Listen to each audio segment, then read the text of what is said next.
എല്ലാവർക്കും നമസ്കാരം. 2 ഇംഗ്ലീഷ് പ്രഭാഷണങ്ങൾക്ക് ശേഷമുള്ളൊരു മലയാളം പ്രഭാഷണമാണ്. ഷേക്സ്പിയറെ പറ്റി ആലോചിക്കുമ്പം എനിക്ക് മനസ്സിൽ തോന്നുന്ന പ്രധാനപ്പെട്ട ഒരു കാര്യം വിസ്മയം എന്നൊരു വാക്കാണ്. വെറും വിസ്മയമല്ല, ഒരു വിശ്വവിസ്മയമാണ്. ഏതെല്ലാം തരത്തിൽ, ഏതെല്ലാം ഭാവത്തിൽ, എത്ര കഥാപാത്രങ്ങളെ അദ്ദേഹം സൃഷ്ടിച്ചിട്ടുണ്ട്. അനശ്വരമായ കഥയും അനശ്വരന്മാരായിട്ടുള്ള കഥാപാത്രങ്ങൾ. ഈ കഥാപാത്രങ്ങൾ ഒരു കാലഘട്ടത്തിൽ മാത്രം നിലനിൽക്കുന്നവരല്ല. അദ്ദേഹം മരിച്ചിട്ട് ഇപ്പോൾ 409 വർഷമാണ്. ഇപ്പോഴും നമ്മൾ അദ്ദേഹത്തെ പറ്റി ആലോചിക്കുന്നു, അദ്ദേഹത്തെ പറ്റി ചർച്ച ചെയ്യുന്നു. അദ്ദേഹത്തിൻ്റെ കഥാപാത്രങ്ങളെ, അദ്ദേഹത്തിൻ്റെ കൃതികളിൽ അതിലന്ന് കാണാൻ അല്ലെങ്കിൽ അന്ന് മനസ്സിലാക്കപ്പെടാതിരുന്ന പല അവസ്ഥാവിശേഷങ്ങളെയും ഒക്കെ പുതിയ സാംസ്കാരിക പഠനങ്ങളുടെയും സാഹിത്യ നിരൂപണത്തിൻ്റെയും ഒക്കെ അടിസ്ഥാനത്തിൽ വ്യത്യസ്തമായ, ഒരിക്കലും ഷേക്സ്പിയർ ഉദ്ദേശിക്കാത്ത രീതിയിലൊക്കെയുള്ള ചില വീക്ഷണങ്ങളിലൂടെ പോകുന്നുണ്ട്. ഷേക്സ്പിയറിനെ പറ്റി പറയുന്നൊരു കഥയെന്ന് പറഞ്ഞാൽ, ഇംഗ്ലണ്ടിലെ സിവിൽ സർവീസ് പരീക്ഷയ്ക്ക് ഷേക്സ്പിയർ അപ്പിയർ ചെയ്തു, പരീക്ഷ എഴുതാനിരുന്നു. അതിലൊരു പേപ്പർ ഷേക്സ്പിയർ തന്നെ ആയിരുന്നു. പക്ഷെ അദ്ദേഹത്തിന് നന്നായിട്ട് പരീക്ഷ എഴുതാൻ കഴിഞ്ഞിരുന്നില്ല. കാരണം അദ്ദേഹം ബ്രാഡ്ലിയെ വായിച്ചിരുന്നില്ല എന്നാണ്. 1904 എസ്.സി. ബ്രാഡ്ലിയുടെ ഷേക്സ്പീരിയൻ ട്രാജഡി എന്ന വിഖ്യാതമായ ഒരു നിരൂപണ ഗ്രന്ഥം വരുന്നുണ്ട്. ഷേക്സ്പീരിയൻ ട്രാജഡിയെ പറ്റിയുള്ള ഏറ്റവും ആധികാരികമായ 19ാം നൂറ്റാണ്ടിൻ്റെ ആധികാരികമായ ഒരു പഠനമായിരുന്നു അത്. ആ പുസ്തകത്തെ ആസ്പദമാക്കി പിന്നീട് ഒരുപാട് പുസ്തകങ്ങൾ വന്നിട്ടുണ്ട്. അപ്പം അങ്ങനെ പല രീതിയിലുള്ള നിരൂപണത്തിലൂടെയും പല രീതിയിലുള്ള സാംസ്കാരിക പഠനത്തിലൂടെ ഒക്കെ പല കാലങ്ങളിൽ വ്യത്യസ്തമായ രീതിയിലേക്ക് കടന്നു വന്നൊരു മഹാപ്രതിഭാശാലിയെ പറ്റിയാണ് നമ്മൾ ഇന്നിവിടെ ചർച്ച ചെയ്യുന്നത്. ഷേക്സ്പിയറിന്റെ കാലം ഇംഗ്ലണ്ടിലെ രാഷ്ട്രീയമായ അസ്ഥിരതകളുടെ കാലമായിരുന്നു. അതിനെപ്പറ്റി ഇവിടെ മാഡം സൂചിപ്പിച്ചു. 1564 to 1616 52 വർഷം നീണ്ടുനിന്ന ഷേക്സ്പിയറുടെ ഭരണകാലം. ആ സമയം എലിസബത്ത് രാജ്ഞിയുടെ ഭരണമായിരുന്നു, ദ വെർജിൻ ക്വീൻ. ആ സമയം ഇംഗ്ലണ്ടിലെ രാഷ്ട്രീയമായ അസ്ഥിരത, അതിന്റെ കാരണങ്ങളിവിടെ സൂചിപ്പിച്ചിട്ടുണ്ട്. ഹെൻറി 8 കാലത്ത് തുടങ്ങിയതാണ്. പോപ്പുമായിട്ടുള്ള ഒരു പ്രശ്നമാണ്. പ്രശ്നം സ്ത്രീ വിഷയം തന്നെയാണ്. ഹെൻറി 8 ഭാര്യ കാതറിൻ ഓഫ് ആരഗൺ, അവർക്ക് ഒരു ആൺകുഞ്ഞിന് ജന്മം നൽകാൻ പറ്റിയില്ല. അതുകൊണ്ട് അദ്ദേഹത്തിന് അവരുടെ ലേഡി ഇൻ വെയിറ്റിംഗ്, തോഴിയായ ആനി ബോലിനെ വിവാഹം കഴിക്കണം. ക്രിസ്തീയ വിവാഹം നിയമമനുസരിച്ച് വിവാഹം ഒരു കൂദാശയാണ്, ഡിവോഴ്സ് ഒന്നും അന്നില്ല. അതുകൊണ്ട് പോപ്പിന്റെ അനുമതി വേണം. പോപ്പിനോട് അനുമതി ചോദിച്ചു വിവാഹമോചനത്തിന്. പോപ്പ് സമ്മതിച്ചില്ല. കാര്യം ചാൾസ് 5 ബന്ധുവായിരുന്നു കാതറിൻ ഓഫ് ആരഗൺ. അതുകൊണ്ട് അദ്ദേഹം ആ വിവാഹമോചനത്തിന് അനുമതി കൊടുത്തില്ല. പിന്നീട് സംഭവിക്കുന്നത് ഇംഗ്ലണ്ടിന്റെ രാഷ്ട്രീയ പശ്ചാത്തലത്തിൽ ആകപ്പാടൊരു മാറ്റമാണ്. ഹെൻറി 8 ആനി ബോലിനെ വിവാഹം കഴിക്കുന്നു, കാതറിൻ ഓഫ് ആരഗണിനെ ഒഴിവാക്കുന്നു, അവരെ നാട് കടത്തുന്നു. അതോടൊപ്പം അദ്ദേഹം ചെയ്തൊരു കാര്യം, പോപ്പുമായിട്ടുള്ള സകല ബന്ധവും വിച്ഛേദിക്കുന്നു. ഇംഗ്ലണ്ടിനൊരു പ്രത്യേക സഭ ഉണ്ടാക്കുന്നു, ആംഗ്ലിക്കൻ സഭ ഉണ്ടാക്കുന്നു. അതുവരെ ലോകത്തെ എല്ലാ ക്രിസ്ത്യാനികളുടെയും മേധാവിയായിരുന്ന പോപ്പ് ഇംഗ്ലണ്ടിലെ സഭയിൽ നിന്ന് മാത്രം മാറി നിൽക്കപ്പെട്ടു. പോപ്പിന്റെ അധികാരങ്ങൾ അവിടെ ഇല്ലാതെയായി. പോപ്പിന്റെ അധികാരങ്ങൾ ഇല്ലാതെയായി എന്ന് മാത്രമല്ല, ഹെൻറി 8 ചെയ്തൊരു കാര്യം, അവിടെയുള്ള ഇംഗ്ലണ്ടിൽ ഉണ്ടായിരുന്ന എല്ലാ സന്യാസി മഠങ്ങളും പിടിച്ചെടുത്തു. ഏതാണ്ട് 800ഓളം സന്യാസി മഠങ്ങൾ പിടിച്ചെടുത്തു. അതിന്റെ സമ്പത്ത് മുഴുവനും കൂട്ടി. അങ്ങനെ ഒരു വലിയ സമ്പത്ത്, പണമായിട്ടും വസ്തുവകകളായിട്ടും കെട്ടിടങ്ങളായിട്ടും വലിയ സാമ്പത്തിക നേടാൻ ഹെൻറി 8 കഴിഞ്ഞു. പക്ഷെ അതിന്റെ ഏറ്റവും വലിയൊരു പ്രശ്നം ഇംഗ്ലണ്ടിൽ ഉണ്ടായത് ഈ കത്തോലിക്സ് ആൻഡ് പ്രൊട്ടസ്റ്റന്റ്സ് അവ തമ്മിലുള്ള ഒരു വലിയ സംഘർഷമാണ്. അത് ഒന്നാമത്തെ ഒരു വലിയ ഒരു മതപരമായ സംഘർഷമായിട്ട് നിൽക്കുന്നുണ്ട്. ഹെൻറി 8 അത് കഴിഞ്ഞ് ആനി ബോയിലിനുണ്ടായതാണ് എലിസബത്ത് രാജ്ഞി. പക്ഷെ അവിടെ കൊണ്ടും ഹെൻറി 8 നിർത്തുന്നില്ല. 6 തവണ കല്യാണം കഴിച്ചു. ഹെൻറി 8 ഭാര്യമാരെ പറ്റിയൊക്കെ പറയുമ്പോൾ divorced, murdered, died, divorce, beheaded, survive, ഇങ്ങനെയാണ് 6 ഭാര്യമാരെ പറ്റി പറയുന്നത്. ആദ്യത്തെ ഭാര്യ വിവാഹം കഴിച്ചു, വിവാഹമോചനം, കാതറിൻ ഓഫ് ആരഗൺ, അവർ പോയി. രണ്ടാമത് ആനി ബോലിൻ. അത് പിന്നീട് കുറച്ച് രാഷ്ട്രീയമായിട്ടുള്ള പ്രശ്നങ്ങളൊക്കെ വരുമ്പോൾ അവരെ വധിക്കുകയാണ് ഉണ്ടായത്. അഡൽട്ടറി ഒക്കെ ആരോപിച്ച് രാജാവിനെ വധിക്കാനായിട്ട് അവർ ഗൂഢാലോചന ചെയ്തു എന്നുള്ള രീതിയിൽ കൊട്ടാരം എപ്പോഴും വള്ളത്തോട് പറഞ്ഞതുപോലെ കൊട്ടാരം ചിന്തയാൽ ജാഗരം കൊള്ളുന്നു കൊച്ചു കുടിൽക്കത്ര നിദ്രാസുഖം. ഒരു രാഷ്ട്രീയ പശ്ചാത്തലത്തിൽ നോക്കുമ്പോൾ കൊട്ടാരങ്ങൾ എപ്പോഴും രാഷ്ട്രീയ ഉപജാപങ്ങളുടെ ഒരു കേരി രംഗമാണ്. അവിടെ മനസമാധാനത്തോടെ അതും കഴിയാൻ പറ്റത്തില്ല. ഏതെല്ലാം രീതിയിൽ എങ്ങനെയെല്ലാം പശ്ചാത്തലമായിട്ട് വരുന്ന ഒരുപാട് സംഘർഷങ്ങളുടെ രീതിയിലാണ്. അവിടെ വ്യക്തിബന്ധങ്ങൾക്ക് വലിയ പ്രാധാന്യമൊന്നുമില്ല, അത് സ്വന്തം ഭാര്യ ആയാൽ പോലും. അത് പിന്നീട് നമ്മൾ ആന്റണി ആൻഡ് ക്ലിയോപാട്ര നാടകത്തിലേക്ക് വരുമ്പോൾ വ്യക്തമായിട്ട് മനസ്സിലാക്കാവുന്ന ഒരു കാര്യമാണ്. അധികാരം എന്ന് പറയുന്ന ആ ഒരു ഘടനയിൽ, ആ ഒരു സങ്കല്പത്തിൽ, ആ ഒരു പ്രതിഭാസത്തിന്റെ മുമ്പിൽ നിങ്ങൾക്ക് മറ്റെല്ലാത്തിനെയും മറന്നേ പറ്റൂ. കാരണം അധികാരമാണല്ല. ആ അധികാരം നഷ്ടപ്പെടുമ്പോൾ സംഭവിക്കുന്ന, അധികാരത്തിലേക്ക് പോകുന്ന ആൾക്കാർ അധികാരം കിട്ടാൻ വേണ്ടി ചെയ്യുന്ന പ്രവർത്തനങ്ങൾ, അധികാരം കിട്ടിയാൽ ചെയ്യുന്ന പ്രവർത്തനങ്ങൾ, ആ അധികാരം ഇല്ലാതെയാകുമ്പോൾ അവരെന്തായി തീർന്നു എന്നുള്ള കാര്യങ്ങൾ വളരെ കൃത്യമായിട്ട് നമുക്ക് കാണിച്ചു തന്ന ഷേക്സ്പിയറിയൻ നാടകങ്ങളാണ്. ഇപ്പോൾ ആനി ബോയലിനെ വിവാഹം കഴിച്ചു, കുട്ടിയായി, അത് പെൺകുട്ടിയാണ്. അതുകൊണ്ടും അദ്ദേഹത്തിന് തൃപ്തിയായില്ല. അവരെയും എങ്ങനെയെങ്കിലും ഒഴിവാക്കണം. അതിനും പിന്നീട് ഒരുപാട് രാഷ്ട്രീയമായിട്ടുള്ള ചില ഗൂഢാലോചനകളൊക്കെ നടന്നു. അവരെ വധിക്കപ്പെടുന്നു. പിന്നീട് അവരുടെ തോഴിയായിരുന്ന ആനി സെയ്മോറിനെയാണ് വിവാഹം കഴിക്കുന്നത്. മൂന്നാമത്തെ വിവാഹം. ഭാഗ്യത്തിന് അവരെ വധിച്ചില്ല, ഒഴിവാക്കിയതേ ഉള്ളൂ. പിന്നീട് 4ാം വിവാഹം കഴിക്കുന്നു, ഡിവോഴ്സ് ചെയ്യുന്നു. 5ാം വിവാഹം, 4ാം വിവാഹം ഒരു 6 മാസം നീണ്ടു വന്നു. 5ാമത്തെ വിവാഹം അവരെ ബിഹെഡ് ചെയ്യുന്നു. അവരെയും കാതറിൻ കാസ്പർ, അങ്ങനെ തോന്നുന്നു അവരുടെ പേര്, കാതറിൻ പാ. പിന്നെ അവസാനത്തെ വേറൊരു കാതറിനും കൂടിയാണ്. ഇങ്ങനെ ഈ 6 വിവാഹങ്ങൾ കഴിച്ച ആ ഒരു വ്യക്തിയാണ്. പ്രധാനമായിട്ട് നമ്മൾ മനസ്സിലാക്കേണ്ടത് ആ ഒരു കാലഘട്ടത്തിലെ മതപരമായിട്ടുള്ളൊരു ഡിവൈഡാണ്. കത്തോലിക്ക വിശ്വാസത്തെ തികച്ചും 2ആയിട്ട് വെട്ടിപ്പിളർന്നുകൊണ്ടാണ് ഹെൻറി 8 ഇംഗ്ലണ്ടിനെ പോപ്പിന്റെ പിടിയിൽ നിന്ന് മോചിപ്പിച്ചത്. അത് ഇംഗ്ലണ്ടിൽ തന്നെയും ഒരു വലിയ രാഷ്ട്രീയമായ, സാമൂഹികമായ, സാംസ്കാരികമായ, മതപരമായ സംഘർഷങ്ങളിലേക്ക്. മതപരമായ സംഘർഷം എന്ന് പറയുന്നത് നമുക്കറിയാം അതിന്റെ തീവ്രത എത്രമാത്രം ഉണ്ട് എന്ന്. പക്ഷെ അതിനെ ഒരു പരിധി വരെ വലിയ കുഴപ്പമില്ലാതെ കൊണ്ടുപോയി എന്നുള്ളതാണ് എലിസബത്ത് രാജ്ഞിയുടെ ഒരു പ്രത്യേകത എന്ന് പറയുന്നത്. അതിന് പിന്നെ കാരണങ്ങൾ ഉണ്ടായിരുന്നു. ആ രാഷ്ട്രത്തിന്റെ സ്ഥിരത, സാമ്പത്തികമായിട്ടുള്ള അഭിവൃദ്ധി 1, 2 സാംസ്കാരികപരമായിട്ടുള്ള അഭിവൃദ്ധി, പിന്നീട് കലയും സംസ്കാരവും സംഗീതവുമായിട്ട് നിൽക്കുന്ന ഒരു കാലഘട്ടം. ഇത് 3ഉം ഇംഗ്ലണ്ടിലെ എലിസബത്ത് രാജ്ഞിയുടെ കാലഘട്ടത്തിൽ വളരെ പ്രബലമായിട്ട് നിന്നു എന്നുള്ളത് വളരെ പ്രധാനപ്പെട്ട ഒരു കാര്യമാണ്. രാഷ്ട്രീയമായിട്ടുള്ള ഈ ഒരു സ്ഥിരതയ്ക്ക് കാരണം നമുക്കറിയാം, 1600 ഇംഗ്ലീഷ് ഈസ്റ്റ് ഇന്ത്യ കമ്പനി രൂപം കൊള്ളുന്നത്. അതുവരെയും കിഴക്കൻ രാജ്യങ്ങളുമായിട്ടുള്ള കച്ചവടത്തിലെ പ്രധാനമായിട്ടുള്ള യൂറോപ്യൻ രാജ്യം സ്പെയിനായിരുന്നു നേവൽ പവർ. ആ നേവൽ പവറിനെ 1588 ദ ഗ്രേറ്റ് സ്പാനിഷ് ആർമേഡ, 130ഓളം കപ്പലുകൾ, ഏതാണ്ട് 30,000ഓളം പടയാളികൾ ചേർന്ന് ഇംഗ്ലണ്ടിനെ ആക്രമിക്കാൻ വന്ന അതിനെ എലിസബത്ത് രാജ്ഞിയുടെ നേതൃത്വത്തിൽ ഫ്രാൻസിസ് ഡ്രേക്ക് ഉൾപ്പെടെയുള്ളവരെ പരാജയപ്പെടുത്തി. ഇതോടുകൂടിയാണ് സ്പെയിന്റെ ആധിപത്യം അവസാനിക്കുകയും പിന്നീട് ഇംഗ്ലണ്ടിന്റെ ആധിപത്യം തുടങ്ങുകയും ചെയ്യുന്നത്. എലിസബത്ത് രാജ്ഞിയുടെ ഭരണത്തിന് കീഴിൽ പല ആൾക്കാരും, അതിൽ പലതരത്തിലുള്ള ആൾക്കാരുണ്ട്. നമ്മൾ സർ ഫ്രാൻസിസ് ഡ്രേക്ക് എന്നൊക്കെ പറയും. അദ്ദേഹം ഒരു കടൽ കൊള്ളക്കാരനായിരുന്നു. സർ പദവി കൊടുത്തിട്ടുണ്ട്. കൊള്ളയാണ് പ്രധാനപ്പെട്ട, അതും അങ്ങനെ തന്നെ വരികയാണ്. പൈറേറ്റ്സ്, അതായത് പ്രൈവറ്റിയർ എന്നുള്ള ഒരു വാമന പേരിലാണ് അവരറിയപ്പെടുന്നത്.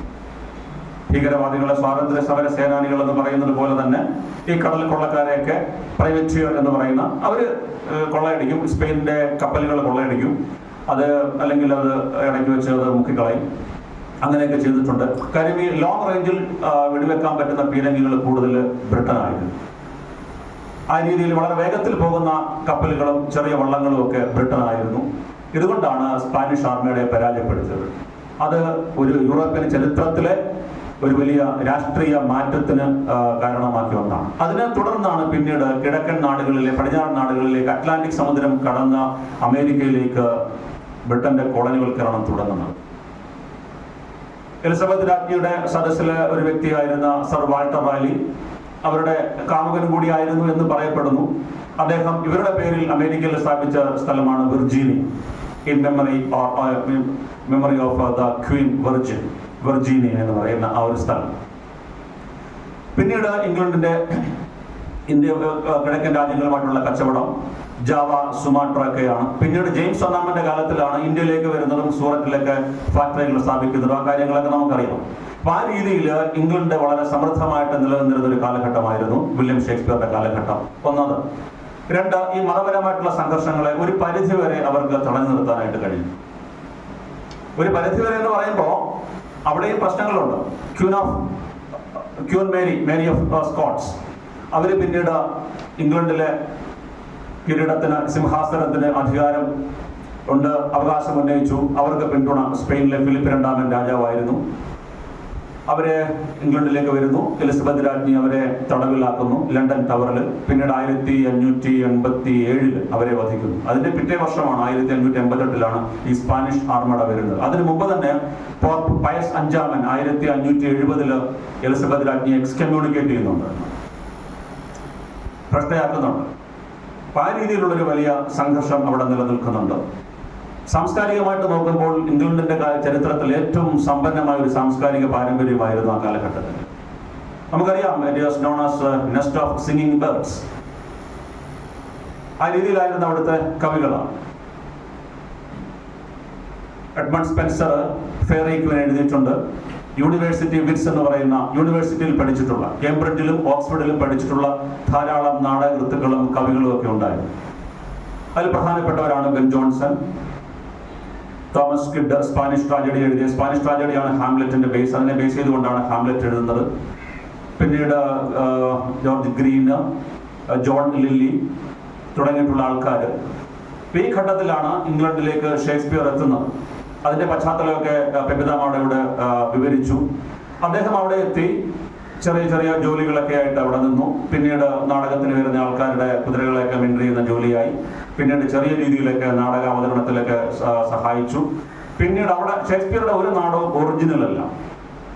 അന്ന് അവിടെ നിലവിലുണ്ടായിരുന്ന നാടകങ്ങളെ ഒക്കെ അദ്ദേഹം മാറ്റി എഴുതിയതാണ്. അതാണ് നേരത്തെ പറഞ്ഞ ആ ഒരു വിസ്മയം എന്ന് പറയുന്നത്. അദ്ദേഹത്തിന്റെ തൂലികത്തുമ്പിലൂടെ വരുമ്പോൾ ഒരുപക്ഷെ ആരും അറിയാതിരുന്ന, കാലഹരണപ്പെട്ടു പോകേണ്ടുന്ന പല കൃതികളും അദ്ദേഹം എഴുതി. 37 നാടകങ്ങൾ. 2 എണ്ണത്തിന്റെ ഓതർഷിപ്പ് ഇപ്പോഴും ഒരു കൺഫ്യൂഷൻ ആയതുകൊണ്ടാണ് 37 എന്ന് പറഞ്ഞത്. 154 ഗീതകങ്ങളും 2 ദീർഘകാവ്യങ്ങളും, വീനസ് ആൻഡ് അഡോണിസും റേപ്പ് ഓഫ് ലുക്രീസും. അപ്പൊ ഈ കൃതികളൊക്കെ, പ്രത്യേകിച്ച് നാടകങ്ങളൊക്കെ, ഒരെണ്ണം പോലും മൗലികമെന്ന് പറയാൻ പറ്റില്ല. നിലവിലുണ്ടായിരുന്ന നാടകങ്ങളൊക്കെ അദ്ദേഹം ഒന്ന് മാറ്റി എഴുതിയതാണ്. അതുകൊണ്ടാണ് അസൂയമൂത്ത് ജോർജ് ഗ്രീൻ അത് ഒരു വലിയ വാചകം എഴുതുന്നുണ്ട്. An upstart crow beautified with our feathers in his conceit claiming to be the only shake scene in the country എന്ന് പറയുന്നു. An upstart crow, പുതുതായിട്ട് കയറി വന്ന ഒരുത്തൻ, beautified with our feathers, നമ്മുടെ തൂവലുകൾ കൊണ്ടാണ് അവൻ സൗന്ദര്യം ഉണ്ടാക്കിയെടുക്കുന്നത്. കാര്യം അവരുടെ കൃതികളെ ആസ്പദമാക്കിയാണ് അദ്ദേഹം നാടകങ്ങളെല്ലാം എഴുതുന്നത്. ആ നാടകങ്ങൾ ഇൻ ഹിസ് ഓൺ കൺസീറ്റ്, സ്വന്തം അഹങ്കാരത്തിൽ അയാൾ തന്നെ പറയുന്നു, the only shake scene in the country ആണ്. ശരിക്കും അദ്ദേഹത്തിന്റെ നാടകങ്ങളൊക്കെ രംഗം കുലുക്കിയിട്ട് തന്നെയുണ്ട്, സംശയമൊന്നുമില്ല. അത്രയധികം ജനങ്ങളെ സ്വാധീനിച്ച നാടകങ്ങളായിരുന്നു അത്. അദ്ദേഹത്തിന്റെ നാടകത്തെ പറ്റി പറയുമ്പോൾ പ്രധാനമായിട്ട് അതിനെ നമുക്ക് 4 ഘട്ടങ്ങളായിട്ട് തിരിക്കാം. 1 in the workshop, 2 in the world, 3 out of depths, 4 on the heights. ഈ 4 പ്രൊഫസർ എഡ്വേർഡ് ഡൗഡന്റെ ആ ഒരു ഡിവിഷനാണത്.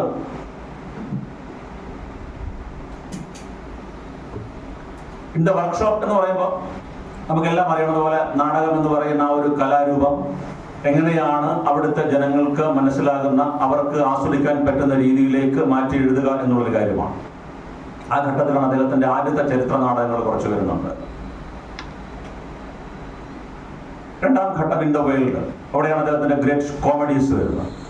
3ാം ഘട്ടത്തിലാണ് പ്രധാനമായിട്ടുള്ള ദുരന്ത നാടകങ്ങൾ, out of depths, Hamlet, Macbeth, king Lear, Othello, ഈ 4 നാടകങ്ങൾ.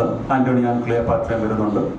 അതോടൊപ്പം ട്വൽത്ത് ആ ഒരു കാലഘട്ടത്തിൽ വരുന്നതാണ്. അവസാനത്തെ ഓൺ ദ ഹൈറ്റ്സ് അല്ലെങ്കിൽ ഡ്രമാറ്റിക് റൊമാൻസസ് എന്ന് പറയാവുന്ന നാടകങ്ങളിലേക്ക് വരുന്നത്. Pericles, Winter's Tale and of course the Tempest എന്ന് പറയുന്ന നാടകം. ഈ ഓരോ നാടകങ്ങളെ നമ്മളെടുത്ത് പരിശോധിക്കുകയാണെങ്കിൽ ഷേക്സ്പിയർ ഇംഗ്ലീഷുകാരനായിരുന്നു എങ്കിലും അദ്ദേഹത്തിന്റെ ചരിത്ര നാടകങ്ങൾ മാത്രമാണ് ഇംഗ്ലണ്ടിനെ ബേസ് ചെയ്തിട്ടുള്ളത്. ആ നാടകങ്ങളെല്ലാം ഹോളിൻഷെഡ്സ് ക്രോണിക്കിൾസ്, ഇംഗ്ലണ്ടിന്റെ ചരിത്രമായി ഹോളിൻഷെഡിന്റെ ആ ചരിത്രത്തെ ആസ്പദമാക്കി എഴുതിയിട്ടുള്ള നാടകങ്ങളാണ്. നേരത്തെ ഇവിടെ സൂചിപ്പിച്ച റിച്ചാർഡ് III, പിന്നീട് വരുന്ന ഹെൻറി IV പാർട്ട് 1, പാർട്ട് 2, അതിന്റെ തുടർച്ചയായിട്ട് വരുന്ന ഹെൻറി V, ഈ നാടകങ്ങളൊക്കെ. ഇപ്പൊ ഹെൻറി IV എന്ന് പറഞ്ഞ നാടകം ഷേക്സ്പിയറിന്റെ നാടക ചരിത്രത്തിൽ വളരെയധികം പ്രാധാന്യം അർഹിക്കുന്ന ഒന്നാണ്. അത് പിൽക്കാലം ഇംഗ്ലണ്ടിലെ ഏറ്റവും പ്രസിദ്ധനായ രാജാവായി തീർന്ന ഹെൻറി ദ ഫിഫ്ത്ത്. ആ നാടകത്തെ വിളിക്കുന്നത് തന്നെ നാഷണൽ ആന്തം ഇൻ 5 acts എന്നാണ്. അത്രയധികം പ്രാധാന്യമാണ് ഹെൻറി ഫിഫ്ത്ത്. ആ ഹെൻറി ഫിഫ്ത്ത് രാജാവിന്റെ ആ ഒരു വളർച്ചയാണ് പ്രിൻസ് ഹാൾ. ഹെൻറി ബോളിംഗ്ബ്രോക്ക് അദ്ദേഹത്തിന്റെ വളർച്ചയുടെ ഘട്ടങ്ങളിലാണ് നാടകം പുരോഗമിക്കുന്നത്. പക്ഷെ ആ നാടകത്തിലെ പ്രധാന കഥാപാത്രമായിരുന്ന സർ ജോൺ ഫോൾസ്റ്റക്ക് എന്ന് പറയുന്ന ഒരു കോമഡി ക്യാരക്ടറാണ്. ഷേക്സ്പിയറിന്റെ ഏറ്റവും ഉദാത്തമായ ഒരു സൃഷ്ടിയാണ് ആ ഒരു കഥാപാത്രം. ഈ രാജകുമാരൻ പ്രിൻസ് ഹാൾ എന്ന് പറയുന്ന രാജകുമാരൻ, അദ്ദേഹം രാജഭരണത്തിലൊന്നും താല്പര്യമില്ലാതിരുന്ന അദ്ദേഹത്തിന്റെ സുഹൃത്തുക്കളുടെ കൂടെ ടാവേൺസ് എന്ന് പറയുന്ന സത്രങ്ങളിൽ, ഇവിടെ നടന്ന കള്ളുഷാപ്പ് പോലെയുള്ള സ്ഥലങ്ങളിൽ അവിടെ കൂട്ടുകാരുമായിട്ട് മദ്യപിച്ച് സകലവിധ അലമ്പുകളുമായിട്ട് നടന്നിരുന്ന ഒരു വ്യക്തിയാണ്. പക്ഷെ ഒരു സംയുക്ത ഘട്ടത്തിൽ ഷൂസ്ബറി ബാറ്റിലാണ് അദ്ദേഹം ശരിക്കും രാജകുമാരനായിട്ട് മാറി. അവിടെ തന്നെയുള്ള അദ്ദേഹത്തിന്റെ യഥാർത്ഥ ആ ഒരു രാജകീയ രക്തത്തിന്റെ ആ ഒരു മൂല്യം കാണിക്കുകയും ചെയ്യുന്നത്. ആ യുദ്ധത്തില് ഫോൾസ്റ്റാക്കിന്റെ വിഖ്യാതമായ ഒരു വാക്യമുണ്ട് എന്നത്, the better part of valour is a discretion എന്ന് പറയുന്നത്. ഒരു യുദ്ധത്തിൽ നിങ്ങൾക്ക് ചെയ്യാൻ കഴിയുന്ന ഒരു കാര്യം ശത്രുവിന് മുമ്പിലോട്ട് നെഞ്ചു കാണിച്ചുകൊണ്ട് ചെല്ലുക എന്നുള്ളൊരു കാര്യമല്ല. കീഴടക്കാൻ അല്ലെങ്കിൽ നിങ്ങൾക്ക് ഏറ്റുമുട്ടി ജയിക്കാൻ പറ്റില്ല എന്നുണ്ടെങ്കിൽ ഒഴിഞ്ഞു മാറുക എന്നുള്ളൊരു കാര്യം തന്നെയാണ്. അവിടെ നമ്മൾ ധീരമായിട്ടൊരു കാര്യമൊന്നുമില്ല. വരുന്ന വെടിയുണ്ടകൾക്ക് നേരെ വെരുമാറുന്ന വെച്ചുകൊണ്ടൊക്കെ സിനിമയിൽ പറയാൻ കൊള്ളാവുന്ന ഡയലോഗുകളല്ലാതെ യഥാർത്ഥ രീതിയിലേക്ക് നിങ്ങൾക്ക് എത്തിച്ചേരണമെന്നുണ്ടെങ്കിൽ കൃത്യമായൊരു കാര്യം തന്നെയാണ്. ശക്തനോട് ഏറ്റുമുട്ടി നമുക്ക് പരാജയമാണ് സംഭവിക്കുന്നുണ്ടെങ്കിൽ ഡിസ്ക്രിപ്ഷൻ, നിങ്ങൾക്ക് നിങ്ങളുടെ വിവേചന ശക്തി ഉപയോഗിച്ച് അവിടുന്ന് മാറി നിൽക്കുക എന്നുള്ളതാണ്. ഈ കഥാപാത്രത്തിന്റെ ആ ഒരു പ്രാധാന്യം കണ്ട് രണ്ടാമത്തെ നാടകത്തിൽ ആ കഥാപാത്രം മരിക്കുകയാണ്, സർ ജോൺ ഫോൾസ്റ്റാക്ക്. പക്ഷെ എലിസബത്ത് രാജ്ഞിക്ക് ഈ നാടകത്തെ ഈ കഥാപാത്രത്തെ വളരെ ഇഷ്ടമായതുകൊണ്ട് ഷേക്സ്പിയറിന് ഒരിക്കൽ കൂടി ഇദ്ദേഹത്തെ പുനരുജ്ജീവിപ്പിക്കേണ്ടി വന്നു. മറി വോയ്സ് ഓഫ് വിൻഡ്സോറിലെ ഒരു നായകനായിട്ട്, ഒരു കാമുകനായിട്ട് ഈ കഥാപാത്രത്തെ അദ്ദേഹം അവതരിപ്പിക്കുകയും ചെയ്യുന്നുണ്ട്. ഈ ചരിത്രത്തിലെ ഇംഗ്ലീഷ് ചരിത്രത്തിൽ വരുന്ന 10 നാടകങ്ങൾ അദ്ദേഹം ഇംഗ്ലണ്ടിൽ ബേസ് ചെയ്തിരിക്കുന്നത്. ബാക്കി നാടകങ്ങളുടെ പ്രധാനപ്പെട്ട ലൊക്കേഷൻ എന്ന് പറയുന്നത് ഇറ്റലിയാണ്. ഇറ്റലിയിൽ തന്നെ വെനീസ് വരുന്നുണ്ട്, വെറോണ വരുന്നുണ്ട്, റോം വരുന്നുണ്ട്, പാദുവ വരുന്നുണ്ട്, പല സ്ഥലങ്ങളിലേക്കും വരുന്നുണ്ട്. അതിൽ പ്രധാനപ്പെട്ട നള്ളി മിസ് നേരത്തെ സൂചിപ്പിച്ചൊരു നാടകത്തെ പറ്റി ഒന്ന് സംസാരിക്കാം എന്ന് പറയുന്നത് മെർച്ചന്റ് ഓഫ് വെനീസ് എന്ന് പറയുന്ന ഒരു നാടകം. ഷേക്സ്പിയറിന്റെ ഒരു പ്രത്യേകത എന്ന് പറയുന്നത് അദ്ദേഹത്തിന്റെ നാടകത്തിലെ ചില പ്രയോഗങ്ങളൊക്കെ ഇംഗ്ലീഷ് ഭാഷയ്ക്ക് ഏതാണ്ട് 1700ഓളം വാക്കുകൾ സംഭാവന ചെയ്തിട്ടുള്ള ഒരു വ്യക്തിയാണ്. നമ്മൾ രണ്ടുപേരും നമ്മൾ കാണുമ്പോൾ പ്രധാനമായിട്ട് പറയുന്നത് ബ്രേക്ക് ദ ഐസ് എന്നൊരു പ്രയോഗം ഉണ്ടല്ലോ, ഷേക്സ്പിയറിൻ്റെതാണ്. എന്തിന് ബെഡ്റൂം എന്ന വാക്ക് പോലും ഷേക്സ്പിയറിൻ്റെതാണ്. അതുവരെ ബെഡ് ചേംബർ എന്നോ സ്ലീപ്പിംഗ് സ്പേസ് എന്നോ മാത്രം പറഞ്ഞിരുന്നതിന് അവർ ബെഡ്റൂം ആക്കി. അസാസിനേറ്റ്, രാഷ്ട്രീയ കൊലപാതകങ്ങൾക്ക് നമ്മൾ ഉപയോഗിക്കുന്ന ഒരു വാക്കാണ് അസാസിനേഷൻ. ആ വാക്ക് ഷേക്സ്പിയറിന്റെ സൃഷ്ടിയാണ്. പിന്നീട് നമ്മൾ എപ്പോഴും പറയുന്നു വേണോ വേണ്ടോ എന്നുള്ള ഒരു വലിയ കാര്യമുണ്ടല്ലോ, to be or not to be, that is the question എന്ന് പറയുന്ന ആ ഒരു പ്രയോഗം എല്ലാം അങ്ങനെ തന്നെയാണ്. ഇപ്പൊ നമ്മൾ മെർച്ചന്റ് ഓഫ് വെനീസിനെ പറ്റിയാണ് പറയുന്നത്. മെർച്ചന്റ് ഓഫ് വെനീസ് എന്ന് പറയുന്നത് ഒരു നാടകമാണ്. കോമഡിയുടെ രീതിയിലാണ് നാടകത്തെ ഉൾപ്പെടുത്തിയിരിക്കുന്നത്. എല്ലാവർക്കും അറിയാവുന്നതാണ് അതിന്റെ കഥ. അത് വെനീസിലാണ് നടക്കുന്നത്. ദ മെർച്ചന്റ് ഓഫ് വെനീസ് എന്ന ടൈറ്റിലിൽ തന്നെ ആ ഒരു പേരുണ്ട്. അവിടെ അന്റോണിയോ, അദ്ദേഹത്തിന്റെ സുഹൃത്ത് ബസാനിയോയുടെ കാമുകിയായിട്ടുള്ള പോർഷ്യ. അപ്പോൾ പോർഷ്യയുടെ വിവാഹമാണ്. വിവാഹത്തിന് പോർഷ്യയുടെ അച്ഛൻ ഒരു വലിയ സ്വയംവര രീതിയിലൊക്കെയാണ്. അവിടെ 3 വെട്ടിവെച്ചിട്ടുണ്ട്, സ്വർണത്തിന്റെ, വെള്ളിയുടെയും ഒരു ലെഡിന്റെയും. അവിടെയാണ് മറ്റൊരു വാചകം വരുന്നത്, all that glitters is not gold. അതും ഷേക്സ്പിയറിന്റെയാണ്. അവിടെ അതിനകത്തൊരു താക്കോൽ ഇരിപ്പുണ്ട്. അപ്പൊ അത് കണ്ടിട്ട് യഥാർത്ഥത്തിൽ അതാരാണ് എടുക്കുന്നത്, അയാൾക്കാണ് പോർഷ്യ വിവാഹം കഴിച്ചു കൊടുക്കുക. പക്ഷെ അവിടെ എത്താൻ വേണ്ടിയിട്ട് അദ്ദേഹത്തിന്റെ കയ്യിൽ പണമില്ല. അപ്പൊ സുഹൃത്തായ അന്റോണിയോട് പണം കടം ചോദിക്കുന്നുണ്ട്. അന്റോണിയോയുടെ കയ്യിൽ പണമില്ല. അദ്ദേഹത്തിന്റെ കപ്പലുകളൊക്കെ വ്യാപാരത്തിന് പോയിരിക്കുകയാണ്. അതുകൊണ്ട് അദ്ദേഹം ഷൈലോക്ക് എന്ന് പറയുന്ന അവിടുത്തെ ഒരു വർത്തക പ്രമാണിയോട്, ഒരു ജൂതനോട്, കൊള്ളപ്പലിശക്കാരനായ ഒരു കട്ട്രട്ട് ഡോൺ, അന്റോണിയോ തന്നെ വിളിക്കുന്നത് എങ്ങനെയാണ്, അയാളിൽ നിന്ന് 3000 ഡ്യൂക്കാറ്റ്സ് വാങ്ങിക്കുന്നുണ്ട്. വാങ്ങിക്കുമ്പോൾ അന്റോണി അവിടെ വെച്ച് ഷൈലോക്കിനെ കണ്ടു കഴിഞ്ഞാൽ വളരെ ക്രൂരമായ രീതിയിലാണ് അയാളെ ആക്ഷേപിക്കുന്നുണ്ട്, അയാളെ ചീത്ത വിളിക്കുന്നുണ്ട്, അയാളെ അടിക്കുന്നുണ്ട്, അയാളുടെ വസ്ത്രത്തിൽ തുപ്പുന്നുണ്ട്, തൊഴിക്കുന്നുണ്ട്, ഒക്കെ ചെയ്യുന്നുണ്ട്. അട്ടർ കണ്ടംപ്റ്റ് ആണ് ജൂതനോടുള്ള ഒരു ക്രിസ്ത്യാനിയുടെ അട്ടർ കണ്ടംപ്റ്റ് ആണ്.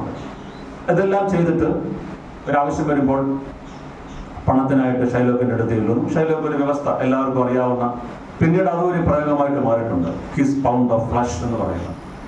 1 മാസത്തിനകം നിങ്ങൾക്ക് പൈസ തിരിച്ചു തരാൻ പറ്റിയില്ലെങ്കിൽ നിങ്ങളുടെ ശരീരത്തിന്റെ ഏത് ഭാഗത്തു നിന്നും 1 പൗണ്ട് മാംസം എനിക്ക് എടുക്കാമെന്നുള്ള ഒരു കരാറിലേക്ക് അന്റോണിയോ വിചാരിച്ചൊരു തമാശയായിരിക്കും എന്ന രീതിയിലൊക്കെയാണ് അത് വിചാരിച്ചിരുന്നത്. അങ്ങനെ ആ ഒരു ബോണ്ടിൽ അദ്ദേഹം പണം കടം കൊടുക്കുന്നു. ബെസാനിയോ അവിടെ പോകുന്നുണ്ട്. ബെസാനിയോ അവിടെ പോയി സ്വയംവരത്തിൽ പങ്കെടുക്കുന്നു. കൃത്യമായിട്ട് പോർഷ്യ വിവാഹം കഴിക്കുന്നു. അങ്ങനെ അദ്ദേഹം അവിടെ ഇങ്ങനെ ഇരിക്കുമ്പോഴാണ് വളരെ മനോഹരമായിട്ടുള്ള അവരുടെ ഒരു കാൽപ്പനിക രംഗങ്ങളുടെ മനോഹരമായ ഒരു ആ കടൽ തീരത്തൊക്കെ ഇരിക്കുമ്പോൾ ബെസാനിയോ പറയുന്നുണ്ട്, how beautiful the moonlight sleeps on the banks. വയലാറത് മനോഹരമായിട്ട് മലയാളത്തിലേക്ക് എഴുതിയിട്ടുണ്ട്. ചന്ദ്രകളഭം ചാർത്തി ഉറങ്ങും തീരം, ഇന്ദ്രധനുസിൻ തൂവൽ വഴിയും തീരം. അപ്പം അങ്ങനെ അവരങ്ങനെ അവരുടെ ആ ഒരു ഹണിമൂൺ കാലഘട്ടത്തിൽ ഇരിക്കുമ്പോഴാണ് ഒരു ദൂതൻ എന്ന് പറയുന്നത് അന്റോണിയോയുടെ കപ്പലിൽ മുങ്ങിപ്പോയി, അദ്ദേഹത്തിന്റെ സ്വത്തെല്ലാം നശിച്ചുപോയി. അത് മാത്രമല്ല അന്റോണിയോ കോടതിയിൽ കൊണ്ട് കേസ് കൊടുത്തു, എനിക്ക് എൻ്റെ നഷ്ടപരിഹാരം കിട്ടണമെന്നുള്ളത്. ഉടനെ പോർഷ്യ പറഞ്ഞു, അത് പണം എത്ര വേണമെങ്കിലും കൊടുക്കാം. കാര്യം അതീവ സമ്പന്നയാണ് പോർഷ്യ. പണം എത്ര വേണമെങ്കിലും കൊടുക്കാം, നിങ്ങളവിടെ ചെല്ലും. ഇവരെല്ലാവരും കൂടെ നാട്ടിലേക്ക് വരുന്നുണ്ട്. പോർഷ്യയും അവരുടെ അസിസ്റ്റന്റ് നെറീസയും മാത്രം വരുന്നില്ല. ഞങ്ങൾ പിന്നെ വന്നോളാം എന്ന് പറയുന്നു. പോർഷ്യ പിന്നീട് ഒരു വക്കീലായിട്ട് വരുന്നുണ്ട്. അപ്പൊ ഇവിടെ കോടതിയിൽ വിചാരണ നടക്കുകയാണ്. അന്റോണിയോയെ ജയിലിലാക്കിയിട്ടുണ്ട്. അമ്പിനും ബില്ലിനും ഷൈലോക്ക് അടുക്കുന്നില്ല. ബെസാനിയോ പറഞ്ഞു, നിങ്ങൾക്ക് എത്ര പണം വേണമെങ്കിലും തരാം, എത്ര പണം വേണമെങ്കിലും തരാമെന്ന് പറഞ്ഞു. അന്റോണിയോ ഷൈലോക്ക് പറഞ്ഞു, വേണ്ട, എനിക്ക് പണം ആവശ്യമില്ല. നിയമത്തിൽ പറയുന്ന, വ്യവസ്ഥയിൽ പറയുന്ന കാര്യങ്ങൾ മാത്രം. കൃത്യ ദിവസത്തിനകം പണം തന്നില്ല എന്നുണ്ടെങ്കിൽ അന്റോണിയോയുടെ ശരീരത്തിൽ നിന്ന് 1 പൗണ്ട് മാംസം ഏത് ഭാഗത്തു നിന്ന് വേണമെങ്കിലും എനിക്ക് അറുത്തെടുക്കാനുള്ള അവകാശമുണ്ട്. അത് വെനീസിലെ നിയമം മൂലം സാധൂകരിക്കപ്പെട്ടെന്നാണ്. I want justice. എനിക്ക് നീതി വേണം, എന്റെ നിയമം ഇവിടെ നടപ്പാക്കി തരണം. എത്ര മാത്രം മതി, വേറൊരു പണവും വേണ്ട. നിങ്ങൾക്ക് എത്ര ഇരട്ടി പണം വേണം. I don't want money, I want this bond to be executed because it is the law of Venice. കോടതിയിൽ വാദപ്രതിവാദം നടക്കുന്നു. അപ്പോൾ അന്റോണിയോയ്ക്ക് വേണ്ടി വാദിക്കാനിരിക്കുന്ന വക്കീലിന് വരാൻ പറ്റിയില്ല. പകരം ബാൽത്തസാർ എന്ന് പറയുന്ന ഒരു യുവ വക്കീൽ വരുന്നുണ്ട്. അപ്പോൾ ഷൈലോക്ക് കത്തിയുടെ മൂർച്ചയൊക്കെ കൂട്ടിയിട്ട് അന്റോണിയോയുടെ ഹൃദയഭാഗത്ത് നിന്ന് 1 പൗണ്ട് മാംസം എടുക്കാൻ നിൽക്കുമ്പോഴാണ് വക്കീൽ വരുന്നത്. നിൽക്കുക, ഒരു കാര്യം കൂടി പറയാം. വക്കീൽ വന്നിട്ട് ആദ്യം പറയുന്നൊരു കാര്യമാണ്, യു ആർ റൈറ്റ്, തീർച്ചയായിട്ടും നിയമം നിങ്ങളുടെ ഭാഗത്ത് തന്നെയാണ്. പണം തരാൻ അദ്ദേഹത്തിന് കഴിയുന്നില്ല. അതുകൊണ്ട് നിങ്ങൾക്ക് അദ്ദേഹത്തിന്റെ ശരീരത്തിൽ നിന്ന് 1 പൗണ്ട് മാംസം തിരിച്ചെടുക്കാനുള്ള എല്ലാ അവകാശാധികാരമുണ്ട്. എന്നാലും ഞാൻ ചോദിക്കുകയാണ്, നിങ്ങൾക്ക് ഇതൊന്നും മാറിക്കൂടെ, പണം കിട്ടിയാൽ പോലെ? പറ്റത്തില്ല എന്ന് പറയും. വീണ്ടും ചോദിക്കുന്നു, പറ്റില്ല എന്ന് പറയുന്നു. അങ്ങനെ ബാൽത്തസാർ എന്ന് പറയുന്ന ആ യുവ വക്കീല് സമ്മതിക്കുന്നു. ശരി, നിയമം അദ്ദേഹത്തിന് അനുകൂലമാണ്. അങ്ങനെ ഷൈലോക്ക് കത്തിയുമായിട്ട് വരുമ്പോഴാണ് അതിൽ ഒരു ലോ പോയിന്റ് എടുക്കുന്നത്. ഷൈലോക്ക്, 1 മിനിറ്റ്, നിങ്ങൾക്ക് 1 പൗണ്ട് മാംസത്തിന് അധികാരമുണ്ട്. പക്ഷേ മാംസം അറുത്തെടുക്കുമ്പോൾ 1 തുള്ളി രക്തം പോലും പൊടിയാൻ പാടില്ല. കാരണം രക്തം വീഴാൻ പാടില്ല എന്ന്, രക്തം കൂടെ ഉണ്ട് എന്ന് ഈ ബോണ്ടിലില്ല. Your claim is to only 1 pound of flesh. You can have it, but you cannot spill a single drop of Christian blood. അതാണ് ആ പ്രയോഗം. ഷേക്സ്പിയർ ആ വാക്കിനുള്ള പ്രാർത്ഥന അതിലേക്ക് നമ്മൾ വരുന്നുണ്ട്. അപ്പോൾ ഇയാൾ പറയാം, അതെങ്ങനെയാണ് രക്തം പൊടിയാതെ എങ്ങനെയാണ് മാംസം മുറിച്ചെടുക്കുന്നത്? You cannot make an omelette without breaking an egg. നിയമമാണ്. The complexity of law is there. നിയമം എന്ന് പറയുന്ന ആ ഒരു കാര്യത്തിലേക്കുള്ള ഒരു വലിയ പോയിന്റാണ്. വക്കീൽ പറയുന്നത്, ബാൽത്തസാർ പറഞ്ഞത് ശരിയാണ്, നിങ്ങൾ മാംസം മുറിച്ചെടുത്തോളൂ, പക്ഷെ രക്തം പൊടിയാൻ പാടില്ല. അത് മാത്രമല്ല, ഒറ്റത്തവണ മാത്രമേ നിങ്ങൾക്ക് അയാളുടെ ദേഹത്ത് കത്തിവെക്കാൻ പറ്റൂ. നിങ്ങൾ മുറിച്ചെടുക്കുന്ന മാംസം കൃത്യം 1 പൗണ്ട് ആയിരിക്കണം. അങ്ങോട്ടും പാടില്ല, ഇങ്ങോട്ടും പാടില്ല. അങ്ങനെ അല്ല എങ്കിൽ your life is at stake for conspiring to kill Christian. നിങ്ങളുടെ ശിക്ഷ വധശിക്ഷയാണ്. ഒരു ക്രിസ്ത്യാനിയെ കൊല്ലാൻ ഗൂഢാലോചന നടത്തിയതിന് വെനീസിലെ നിയമം അനുസരിച്ച് നിങ്ങൾക്ക് വധശിക്ഷയാണ് ലഭിക്കാൻ പോകുന്നത്. അപ്പോൾ ഷൈലോക്ക് പറയും, വേണ്ട, എനിക്ക് പണം തന്നാൽ മതി. അതില്ല, ദാറ്റ് ഈസ് ഫോർഫീറ്റഡ്. നിങ്ങളുടെ കണ്ടീഷൻ തന്നെയാണ്. The law permits you to cut your pound of flesh, but the condition is that you cannot spill a single drop of blood and at one cut. You have to be exact in 1 pound of flesh, not more or not less. ഇത് ഏതെങ്കിലും രീതിയിൽ violation വന്നു കഴിഞ്ഞാൽ തീർച്ചയായിട്ടും you will be sentenced to death. Shylock was defeated. Shylock പരാജയപ്പെടുന്നു. അദ്ദേഹം അവിടെ നിന്ന് ഇറങ്ങി പോകുന്നു. പിന്നെ ഒരു വ്യവസ്ഥയും കൂടെ അവരങ്ങോട്ട് വെക്കുന്നുണ്ട്.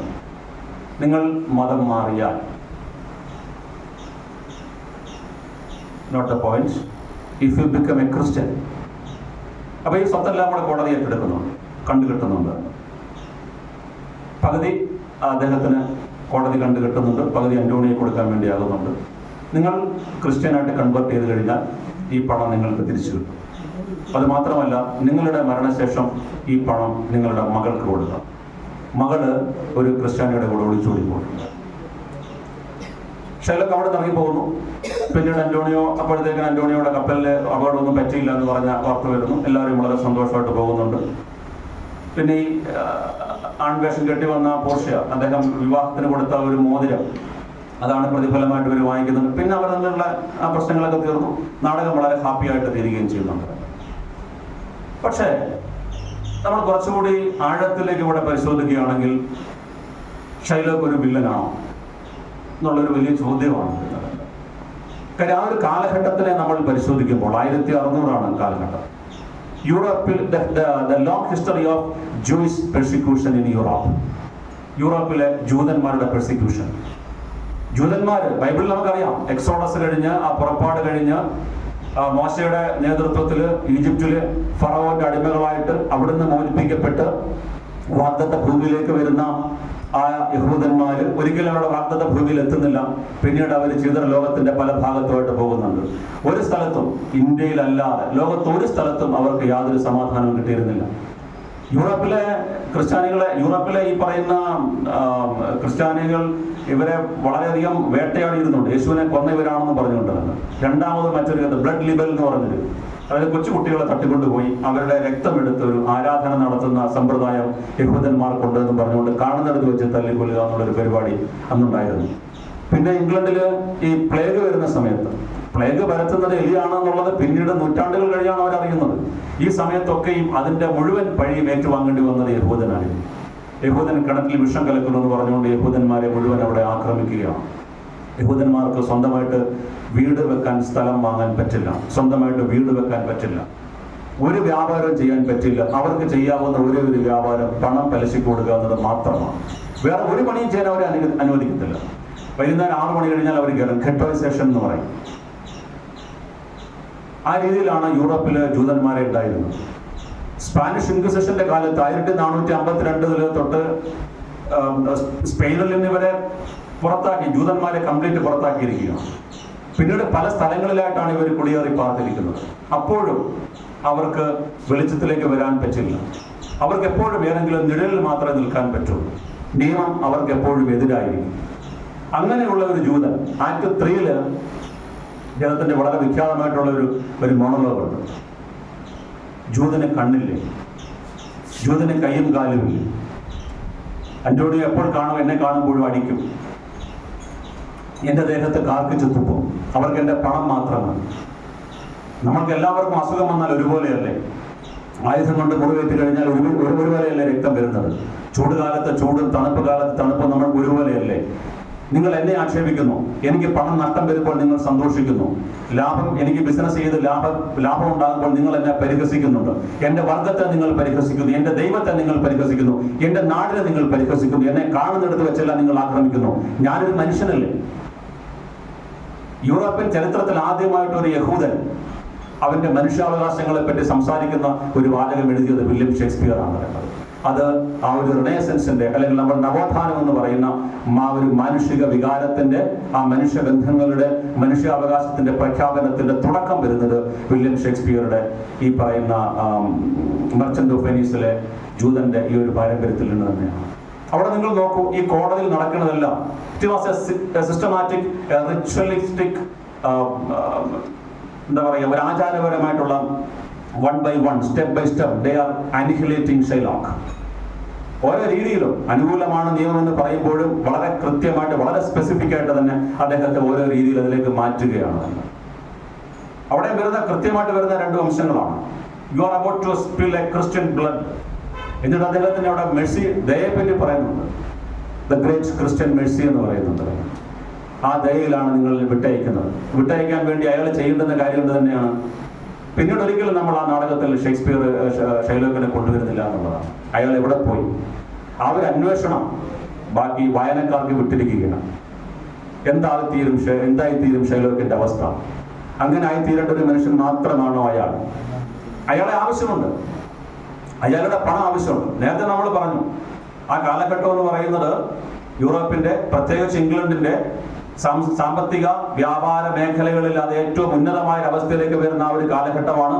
അവർക്ക് വ്യാപാരത്തിന് പണം ആവശ്യമാണ്. പണം ജൂതന്റെ കയ്യിലേ ഉള്ളൂ. Use and throw away. നിങ്ങൾക്ക് ആവശ്യമുള്ളിടത്തോളം കാലം നിങ്ങൾക്ക് ജൂതന് ആവശ്യമുണ്ട്. For his money only. And after that he is discarded, he is thrown out, he is defiled, he is trampled, and he is no more in the public light. He is always in the shadow. നിഴലുകളിൽ മാത്രം ജീവിക്കാൻ വിധിക്കപ്പെട്ട ഒന്നാണ്. അലയുന്ന ജൂതൻ എന്ന സങ്കല്പമുണ്ട്. The wandering ജൂ എന്ന് പറയുന്ന ഒരു വലിയ സങ്കല്പമുണ്ട്.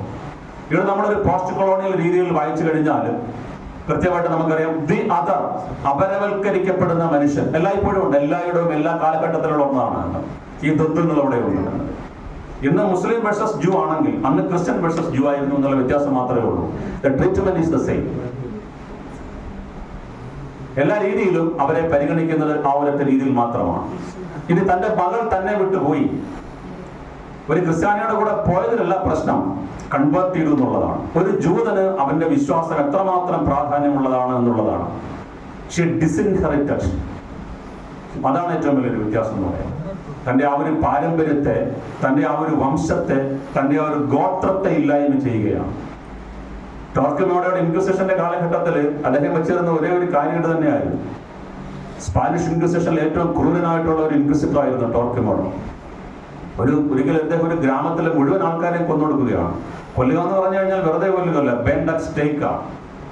കടയിൽ ഇങ്ങനെ കെട്ടി വൈക്കോലും വിറവും എല്ലാം വെച്ചിട്ട് ജീവനോടെ ചുട്ടരിക്കുകയാണ്. അപ്പോൾ ചോദിച്ചു, ഇതിലെല്ലാവരും ഹെറിറ്റിക്കുകളല്ലല്ലോ. ഹെറിറ്റിക് എന്നൊരു വാക്കുണ്ട്. അപ്പോൾ പറഞ്ഞ് കുറച്ചുപേരെങ്കിലും നന്മയുള്ളവരായിരിക്കുമല്ലോ. അപ്പോൾ അവർ പറഞ്ഞു, മറ്റുള്ളവരുടെ പാപത്തിന് വേണ്ടി അവരും സ്വയം ജീവൻ ബലിയർപ്പിക്കട്ടെ എന്നാണ്. അപ്പൊ എന്താണ് ഈ ഹെറിറ്റിക് എന്ന വാക്കിന്റെ അർത്ഥം? ഹെറിറ്റിസി എന്ന വാക്കിന്റെ അർത്ഥം എന്ന് പറയുമ്പോൾ ചൂസ് എന്നുള്ളതേ ഉള്ളൂ, തിരഞ്ഞെടുക്കുക എന്നുള്ളതേ ഉള്ളൂ. ഈ രണ്ട് വാക്കുകൾ ഇപ്പൊ നേരത്തെ നല്ലി മിസ് പറഞ്ഞിട്ടുണ്ടായിരുന്നു. 3 വിച്ചസ് എന്നുള്ളൊരു കാര്യം പറഞ്ഞിട്ടുണ്ടായിരുന്നു മാക്ബത്തിന്റെ കാര്യം പറയുമ്പോൾ. എന്താണ് ഈ വിച്ച് എന്ന് പറഞ്ഞു കഴിഞ്ഞാൽ നമ്മൾ ദുർമന്ത്രവാദിനി എന്നാണ് പിന്നെ പറയുന്നത്. ആക്ച്വലി വിച്ച് എന്ന് പറഞ്ഞാൽ ദുർമന്ത്രവാദിനി അല്ല, ജ്ഞാനവൃദ്ധ. A learned woman is known as a witch. ആ വാക്കിന് പിന്നീട് വന്ന അർത്ഥവ്യത്യാസങ്ങൾ എത്രമാത്രം മാറിപ്പോയി. ആ വാക്ക് പിന്നീട് മാറി. അറിവുള്ള വൃദ്ധ, അതാണ് ആ വാക്കിന്റെ അർത്ഥം. ഓറക്കിൾ, ഡൽഹിയിൽ ഓറക്കിളൊക്കെ സ്ത്രീകളായിരുന്നു അല്ലെ സുഖേട്ട? പണ്ട് നമ്മള് ഗ്രീക്ക് ട്രാജഡി ഒക്കെ പഠിക്കുമ്പോൾ വെളിച്ചപ്പാട്, നമ്മുടെ വെളിച്ചപ്പാടിന് പോലെ അവിടെയുള്ളതാണ് ഓറക്കിൾസ്. ആ ഓറക്കിൾസ് എല്ലാവരും സ്ത്രീകളായിരുന്നു. ഈ സ്ത്രീകളെയൊക്കെ സിസ്റ്റമാറ്റിക് ആയിട്ട്, പ്രത്യേകിച്ച് ഈ ക്രിസ്ത്യാനിറ്റിയുടെ യൂറോപ്പിലെ ഒരു വളർച്ചയുടെ, അതിനെയാണ് നമ്മൾ ഡാർക്ക് ഏജസ് എന്ന് പറയുന്നത്. വളർച്ചയുടെ കാലഘട്ടത്തിൽ അവരെ കംപ്ലീറ്റ് ഇല്ലായ്മ ചെയ്യുന്ന ഒരു സംസ്കാരമാണ്. അതിന്റെ ഒരു തെളിവായിട്ടാണ് വരുന്നത്. നിങ്ങൾ ശ്രദ്ധിച്ചിട്ടുണ്ടോ ക്രിസ്ത്യൻ പുരോഹിതന്മാരുടെ വേഷം? സ്ത്രൈണ വേഷമല്ല ഒരർത്ഥത്തിൽ നോക്കി കഴിയുമ്പോൾ ഓക്കെയല്ല അല്ലെ? പുരുഷവേഷത്തെക്കാൾ ഉപരി നമ്മൾ നോക്കുകയാണെന്നുണ്ടെങ്കിൽ അത് പിൽക്കാലം വന്നൊരു പ്രായച്ചിത്തമായിരിക്കാം എന്ന് പല ആൾക്കാർ എഴുതിയിട്ടുണ്ട്. ഹോളി ബ്ലഡ് ഹോളി ഗ്രെയിൽ എന്നൊരു വളരെ പ്രസിദ്ധമായ ഒരു പുസ്തകമുണ്ട്. ആ പുസ്തകത്തിന്റെ ഒരു നോവൽ ആവിഷ്കാരമാണ് ഡാവിഞ്ചി കോഡ് എന്ന് പറയുന്നത്. അതിന്റെ വലിയൊരു ബൗദ്ധിക ചർച്ച, സ്വത്തവാസക കോടതിയിൽ കേസൊക്കെ നടന്നു വന്നതാണ്. അപ്പോൾ അതിൽ പറയുന്നത് ഈ ഒരു കാര്യം തന്നെയാണ്. അപ്പൊ ഇങ്ങനെയുള്ള രീതിയിൽ വാക്കുകൾ മാറുന്നു, അർത്ഥം മാറുന്നു, ഓരോ വ്യക്തിയുടെയും ജീവിതം മാറുന്നു. എല്ലാം ഈ പറയുന്ന ജാതീയമായ അല്ലെങ്കിൽ നമ്മൾ ഈ പറയുന്ന വർഗത്തിന്റെ പശ്ചാത്തലത്തിലേക്ക് മാറുന്നു. ഈ ഒരു സാഹചര്യത്തിലാണ് ഷേക്സ്പിയർ നാടകം എഴുതുന്നത്. അപ്പൊ അദ്ദേഹത്തിന് എത്രമാത്രം സ്വാതന്ത്ര്യം ഉണ്ടായിരുന്നു എന്നുള്ളതും കൂടി നമ്മൾ മനസ്സിലാക്കണം. അപ്പോൾ ഈ പ്രധാനമായിട്ട് 3 കഥാപാത്രങ്ങളുണ്ട്. അതിനെ മൂന്നിലേക്ക് വരാം. ആദ്യത്തെ കഥാപാത്രമായിട്ടാണ് ഞാൻ ഇവിടെ ഷൈലോക്കിനെ എടുത്തിട്ടുള്ളത്. അപ്പോൾ ഈ ദി അതർ എന്ന് പറയുന്ന ആ ഒരു സബാൾട്ടേൺ കൺസെപ്റ്റിലേക്ക് വരുന്ന, ഗായത്രി ചക്രവർത്തി സ്പിവാക്കിന്റെ ആ സങ്കല്പത്തിലേക്കൊക്കെ വരുന്ന this can the subaltern speak എന്ന് പറയുന്ന ഒരു വലിയ പ്രഖ്യാതമായിട്ടുള്ള ഒരു എസ്സേ ഉണ്ട്. അതിൽ ഈ പറയുന്ന അരികുവൽക്കരിക്കപ്പെട്ട ആൾക്കാർ, അപ്പൊ യൂറോപ്പിൽ ഈ അരികുവൽക്കരിക്കപ്പെട്ടവരായിരുന്നു ജൂതന്മാരിൽ. അതിലൊരു കഥാപാത്രമാണ് നമ്മൾ പറഞ്ഞ ഷൈലോക്ക്. ഷൈലോക്കിന് പിന്നീട് സംഭവിച്ചു എന്നുള്ളൊരു കാര്യമാണ്. അപ്പൊ തന്റെ അസ്തിത്വം ഇല്ലാതാകുന്നുണ്ട്, തന്റെ ജീവിതം ഇല്ലാതാകുന്നുണ്ട്, തന്റെ സമ്പത്ത് ഇല്ലാതാകുന്നുണ്ട്, തന്റെ മകൾ ഇല്ലാതാകുന്നുണ്ട്, തന്റെ വംശം ഇല്ലാതാകുന്നുണ്ട്, തന്റെ പിന്തുടർച്ച ഇല്ലാതാകുന്നുണ്ട്. അതാണ് നമ്മൾ ഈ പറഞ്ഞ സിസ്റ്റമാറ്റിക് ആനിഹിലേഷൻ എന്ന് പറയുന്നത്. വളരെ കൃത്യമായിട്ടൊരു ഉന്മൂലനമാണ് അവിടെ നടക്കുന്നത്. That is all in the name of mercy. That is the paradox. Shakespeare നാടകങ്ങളിൽ നമ്മൾ കണ്ടുവരുന്ന പ്രധാനപ്പെട്ട ഒന്നാണ് ഈ പാരഡോക്സ് അല്ലെങ്കിൽ വൈരുദ്ധ്യം എന്ന് പറയുന്ന ഒന്ന്. അത് മാക്ബത്ത് നാടകം തുടങ്ങുന്നത് അങ്ങനെ തന്നെയാണ്. Fair is foul and foul is fair. Witches പറയുന്നത് അങ്ങനെയാണ്. നന്മകളെല്ലാം നമുക്ക് തിന്മകളാണ്, തിന്മകളെല്ലാം നമുക്ക് നന്മകളാണ്. അതിലേക്ക് നമുക്ക് പിന്നീട് വരാം. രണ്ടാമത് വരുന്നൊരു കഥ, ഒരു നാടകത്തെ പറ്റി പറയുകയാണെങ്കിൽ ഒഥല്ലോ എന്ന് പറയുന്ന നാടകമാണ്.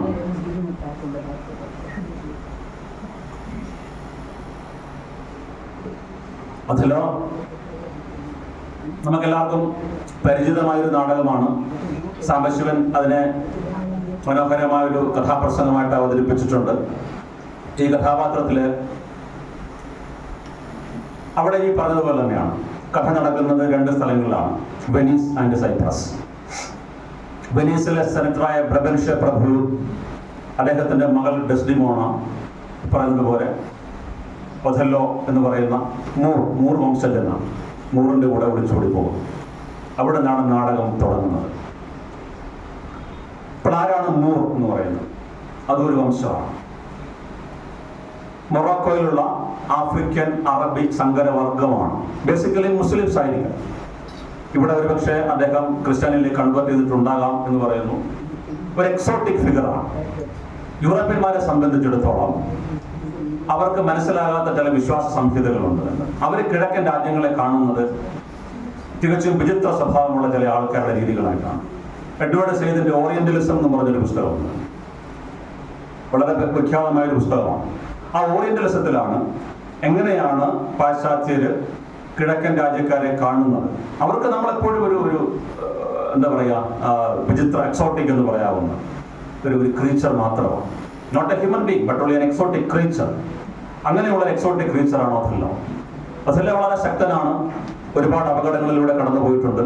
അദ്ദേഹം അവിടുത്തെ സൈനിക മേധാവിയാണ്. അദ്ദേഹത്തെ അവിടെ ആവശ്യമുണ്ട്. കാര്യം തുർക്കികൾ ഏത് സമയത്തും വെനീസിനെ ആക്രമിക്കാം. അല്ലെങ്കിൽ ക്രിസ്ത്യൻ യൂറോപ്പിലേക്ക് മുസ്ലിം തുർക്കികളുടെ ആക്രമണം വരുന്നു. ഈ ആക്രമണത്തെ പ്രതിരോധിക്കാൻ അവർക്ക് ആവശ്യമുള്ള ഒരു വ്യക്തിയാണ് ദ മൂർ. ആ രീതിയിൽ മാത്രമാണ് ഒഥല്ലോയെ വെനീസിന് ആവശ്യമായിട്ടുള്ളത്. ഇപ്പോൾ ബ്രബൻഷ്യ പ്രഭുവിന്റെ സെനറ്ററായ ബ്രബൻഷ്യ പ്രഭുവിന്റെ വീട്ടിൽ ഒഥല്ലോ വരും. ഒഥല്ലോ കടന്നു പോയിട്ടുള്ള ജീവിതത്തിലെ പ്രയാസങ്ങളെ പറ്റി, ബുദ്ധിമുട്ടുകളെ പറ്റി ഒക്കെ പറയും. അദ്ദേഹത്തിന്റെ കഷ്ടപ്പാടുകളുടെ കുട്ടിക്കാലം, അത് കഴിഞ്ഞ് പട്ടാളത്തിലേക്ക് വരുന്നത്, അത് കഴിഞ്ഞ് കാടുകളിലൂടെയുള്ള സഞ്ചാരം, അത് കഴിഞ്ഞ് പുഴകളിലൂടെ പോകുമ്പോൾ ഒക്കെ ആക്രമിക്കാൻ വരുന്ന ജീവികൾ, അവരിൽ നിന്നൊക്കെ എങ്ങനെ പോകുന്നു, വിശാലമായിട്ടുള്ള മരുഭൂമികൾ, മേഘങ്ങളിൽ തലവെച്ചുറങ്ങുന്ന വലിയ പാറക്കെട്ടുകൾ, അവിടെയും കൂടെയൊക്കെയുള്ള യാത്ര, ഈ കഷ്ടപ്പാടുകളും യാത്രയുടെ കഥകളും ഒക്കെ കേട്ട് സിമ്പതി തോന്നി. അങ്ങനെയാണല്ലോ, പ്രണയത്തിന്റെ ഒരു ഭാഗമാണ് സിമ്പതി ഗോസ് ടു ലവ് എന്ന് പറഞ്ഞ് ഡെസ്ഡിമോണയ്ക്ക് ഒഥല്ലോയോട് പ്രണയമാവുകയും ആ പ്രണയം അവസാനം അവരുടെ വിവാഹത്തിലേക്ക് എത്തുകയും ചെയ്യുന്നുണ്ട്. പക്ഷെ ആ വിവാഹം അംഗീകരിക്കാൻ ബ്രബൻഷ്യ പ്രഭു തയ്യാറാകുന്നില്ല. പക്ഷേ അതേ സമയത്ത് ഒഥല്ലോയെ അവിടുന്ന് കളയാനും അദ്ദേഹത്തിന് മനസ്സ് വരുന്നില്ല. ഈ പറയുന്ന മറ്റൊരു പ്രശ്നത്തിലേക്കാണ് വരുന്നത്. ആസ് എൻ ഏബിൾഡ് ജനറൽ, ഒരു മിലിറ്ററി ജനറൽ എന്ന രീതിയിൽ അദ്ദേഹത്തിന്റെ സേവനം അവിടെ ആവശ്യമാണ്. പക്ഷെ മരുമകൻ എന്ന രീതിയിലേക്ക് ബ്രബൻഷ്യ പ്രഭു ഒരിക്കലും ഒഥല്ലോ അംഗീകരിക്കുന്നില്ല. സൈപ്രസിലേക്ക് പോകാനായിട്ട് പോകുമ്പോൾ അദ്ദേഹം കൊടുക്കുന്ന ഉപദേശമാണ് അദ്ദേഹത്തിന് എന്നത്. Othello, she has deceived her father, she may deceive you one day. Best of my efforts. Othello, എന്റെ മകൾ അവരുടെ അച്ഛനെ വഞ്ചിച്ചതാണ്, ഒരു നാൾ അവൾ നിങ്ങളെയും വഞ്ചിക്കും. ഇതാണ് കൊടുക്കുന്ന ഉപദേശം. ആ ഉപദേശം മനസ്സിൽ വെച്ചുകൊണ്ടാണ്, അല്ലെങ്കിൽ ആ ചാട്ടുളി പോലെ സ്വന്തം അച്ഛൻ മകളെ പറ്റി പറഞ്ഞ ഈ ഒരു വാക്ക് കേട്ടുകൊണ്ടാണ് ഒഥല്ലോ സൈപ്രസിലേക്ക് പോകുന്നത്. കൂടെ ഇയാഗോ എന്ന് പറഞ്ഞൊരു ക്യാരക്ടറും കൂടി ഉണ്ട്. ഷേക്സ്പിയറിന്റെ സാംബശിവൻ പറയുന്നത് എങ്ങനെയാണ്? ഐക്വേഷൻ ഓർമ്മയുണ്ടോ സുഖട്ടന്? 100 ശകുനി സമം 100 നാരദന് സമം ഒരു ശകുനി, 400 ശകുനി സമം ഒരു ഇയാഗോ. അതാണ് ഇയാഗോയെ പറ്റി നമ്മുടെ മലയാളത്തിലെ സാംബശിവൻ പറഞ്ഞൊരു കാര്യം. ഇയാഗോയെ പറ്റി കോൾറിഡ്ജ് പറയുന്നത് ദി മോട്ടീവ്ലെസ് മോട്ടീവ് ഹണ്ടിങ് മാലിഗ്നിറ്റി എന്നാണ്. ഒരു ഈവൽ ഇന്റലക്ച്വൽ ഡിസൈനറാണ്, സാധാരണ വില്ലനൊന്നുമല്ല. ഒരിക്കൽ പറയുന്നുണ്ടല്ലേ കാഷ്യോയെ പറ്റി പറയുമ്പോൾ, he hath a daily beauty in his life that makes me ugly. അതാണ് മറ്റൊരാളിന്റെ ജീവിതം. he hath a daily beauty in his life that makes me ugly. പിന്നൊരിക്കൽ പറയുന്നുണ്ട്, I am not what I am. ആ നാടകത്തില് ഒഥല്ലോയേക്കാൾ കൂടുതൽ നമ്മൾ മനസ്സിലാക്കേണ്ടുന്ന ക്യാരക്ടർ ഇയാഗോ തന്നെയാണ്. എന്തുകൊണ്ടാണ്? അപ്പൊ ഇതാണ് ഷേക്സ്പിയറിന്റെ ഒരു പ്രസക്തി എന്ന് പറയുന്നത്. ഒഥല്ലോ അദ്ദേഹത്തിന്റെ പട്ടാള മേധാവിയായിട്ട് ഇയാഗോയെ ഓവർടേക്ക് ചെയ്തുകൊണ്ട് മൈക്കൽ കാഷ്യോയെ നിയമിക്കുന്നുണ്ട്. അതൊന്നുമല്ല, അല്ലെങ്കിൽ തൻ്റെ ഭാര്യ എമീലിയുമായിട്ട് ഒഥല്ലോയ്ക്ക് ഒരു അവിഹിത ബന്ധമുണ്ട് എന്നൊക്കെ സംശയിക്കും. അതും ഒരു കാര്യമൊന്നുമല്ല. കാര്യം ഇത് തന്നെയാണ്. പ്രത്യേകിച്ച് ഒരു കാര്യവുമില്ല എന്നുള്ളതാണ് കാര്യം. അത്രയ്ക്കൊരു ഈവിൾ ഡിസൈനിലാണ് ഷേക്സ്പിയർ ഇയാഗോ എന്ന് പറയുന്ന ആ ഒരു കഥാപാത്രത്തെ സൃഷ്ടിച്ചിട്ടുള്ളത്. അപ്പോൾ നമ്മൾ അദ്ദേഹത്തെ വളരെ ക്രൂരമായിട്ട് വെറുക്കുമ്പോഴും നമുക്ക് ഒഴിവാക്കാൻ പറ്റുന്ന ഒരു ക്യാരക്ടറല്ല ഇയാഗോ. കാര്യം ആ രീതിയിലാണ് ഒഥല്ലോയുടെ മനസ്സിലേക്ക് സംശയത്തിന്റെ വിത്തുകളൊക്കെ ഇങ്ങോട്ട്. ഒഥല്ലോ പറയുന്നുണ്ട്, not easily jealous but once wrought, perplexed in the extreme എന്ന് പറയുന്നുണ്ട്. അങ്ങനെ എനിക്ക് പ്രത്യേകിച്ച് അസൂയ അങ്ങനെയാണ് തോന്നുന്നതല്ല, പക്ഷെ ഒരിക്കൽ എനിക്ക് അതിന്റെ മനസ്സിലേക്ക് വിട്ടു കഴിഞ്ഞാൽ പിന്നെ അത് അങ്ങേയറ്റമാണ്. അത് ഈ പറയുന്ന ഒരു ഈസ്റ്റേൺ മാൻ്റെ അല്ലെങ്കിൽ ഒരു കിഴക്കൻ വ്യക്തിയുടെ അല്ലെങ്കിൽ സായിപ്പ് പറയുന്ന ഒരു എക്സോട്ടിക് പേഴ്സന്റെ ഒരു ക്യാരക്ടർ സ്ട്രേറ്റ് ആണ്. അങ്ങനെ അയാൾക്ക് പെരുമാറാൻ പറ്റും. അതിലേക്ക് നമുക്ക് വരാം, 1 by 1 ആയിട്ട് വരാനുണ്ട്. ഇപ്പൊ സൈപ്രസിലേക്ക് പോകുന്നു. അവിടെ വെച്ചൊരു മദ്യപാന സദസ്സിൽ, കഥ നിങ്ങൾക്കറിയാം, കളിയാട്ടം എന്ന സിനിമ കൃത്യമായിട്ട് തന്നെയാണ് എടുക്കുന്നത്. അപ്പോൾ അവിടെ കാശിയോ അദ്ദേഹം സസ്പെൻഡ് ചെയ്യുന്നുണ്ട്. ഇപ്പോൾ കാശിയോ ഒഥല്ലോയോട് എങ്ങനെയെങ്കിലും തന്നെ എടുക്കാൻ വേണ്ടി എന്താ ചോദിക്കുമ്പോൾ ഇയാൾ പറയുന്നുണ്ട്, ഇപ്പം കല്യാണം കഴിച്ചല്ല ഉള്ളത്, നീ പോയി ആ ഡെസ്റ്റിമോണയോട് പറ, ഭാര്യയോട് പറ, അവർ പറഞ്ഞ് ശരിയായിക്കോളും. കാരണം ഈ ഹണിമൂൺ സമയത്ത് വേണമെങ്കിൽ എന്ത് കാര്യങ്ങളും ഭർത്താവിനെ കൊണ്ട് സമ്മതിപ്പിക്കാമെന്നുള്ളൊരു കാര്യമാണ് പറയുന്നത്. ഇപ്പോൾ സാംബശിവന് ഈ ഡെസ്റ്റിമോണയുടെ കഥാപാത്രത്തെ പറ്റി പറയുന്നുണ്ട് തന്നെ, സൽസ്വഭാവത്തിന്റെ ദേവതയാണവൾ, സംശയിക്കുള്ളൊരു കാലവും നിന്നെ ഞാൻ എന്നാണ് ഒഥല്ലോ തന്നെ അദ്ദേഹത്തിന്റെ ഭാര്യയെ പറ്റി പറയുന്നത്. ഈ സംശയം എന്ന വാക്ക് ഇടയ്ക്കിടെ വരുന്നത് പ്രധാനപ്പെട്ട ഒരു കാര്യം. ഷേക്സ്പീരിയൻ ദുരന്ത നായകന്മാർക്ക് ഒരു ട്രാജിക് ഫ്ലോ ഉണ്ടാവണം. ഷേക്സ്പീരിയൻ നാടകത്തെ പറ്റി നമ്മൾ പറയുമ്പോൾ ഷേക്സ്പിയറുടെ നാടകത്തിന്റെ പ്രധാനപ്പെട്ട ഒരു വ്യക്തി, പ്രത്യേകിച്ച് ദുരന്ത നാടകങ്ങളുടെ ഒരു പ്രാധാന്യം എന്ന് പറഞ്ഞു കഴിഞ്ഞാൽ അവിടെ it is the tragedy of A person of high birth, ഉന്നത കുലജാതൻ, ഇൻവെർട്ടർ കോമായി, ഉന്നത കുലജാതനായ ഒരു വലിയ പദവി വഹിക്കുന്ന ഒരാളിന്റെ തകർച്ചയാണ്. സാധാരണപ്പെട്ട തകർച്ചയാണെങ്കിൽ അതിനാവശ്യം വരുന്നില്ല. നിങ്ങൾ 4 കഥാപാത്രത്തെ എടുത്തോളൂ. ഹാംലെറ്റ് പ്രിൻസ് ഓഫ് ഡെൻമാർക്ക് ആണ്. ഒഥല്ലോ മൂർ ഓഫ് വെനീസ്, അദ്ദേഹം വെനീസിന്റെ ജനറലാണ്. അതുപോലെ മാക്ബത്ത് അവിടുത്തെ പട്ടാള മേധാവി, പിന്നീട് രാജാവാകുകയും ചെയ്യുന്ന ആളാണ്. പിന്നാലെ വരുന്ന കിങ് ലിയർ രാജാവാണ് തന്നെ. അപ്പൊ ഇവരുടെ തകർച്ചയിലൂടെ ഒരു രാജ്യത്തിന്റെ ഭാഗതയം തന്നെ മാറിപ്പോവുകയാണ്. അപ്പോൾ മാത്രമേ അതിന് നമ്മൾ പറയുന്നത് ഹ്യൂമൻ ഇൻട്രസ്റ്റ് ഉണ്ടാകത്തുള്ളൂ. അല്ലാതെ നമ്മളെ പോലെ സാധാരണ ആൾക്കാർ വരുന്നു, ജനിക്കുന്നു, ജീവിക്കുന്നു, മരിക്കുന്നു.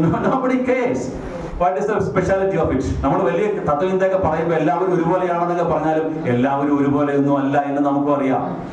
All are equal, but some are more equal than others. അത് തന്നെയാണ് പ്രശ്നം. ഇവിടെ ഓരോ കഥാപാത്രങ്ങൾക്കും ഷേക്സ്പീരിയൻ ട്രാജഡിയുടെ ആ ഒരു കൺസ്ട്രക്ഷനെ പറ്റി ബ്രാഡ്ലി പറയുന്നത് അങ്ങനെയാണ്.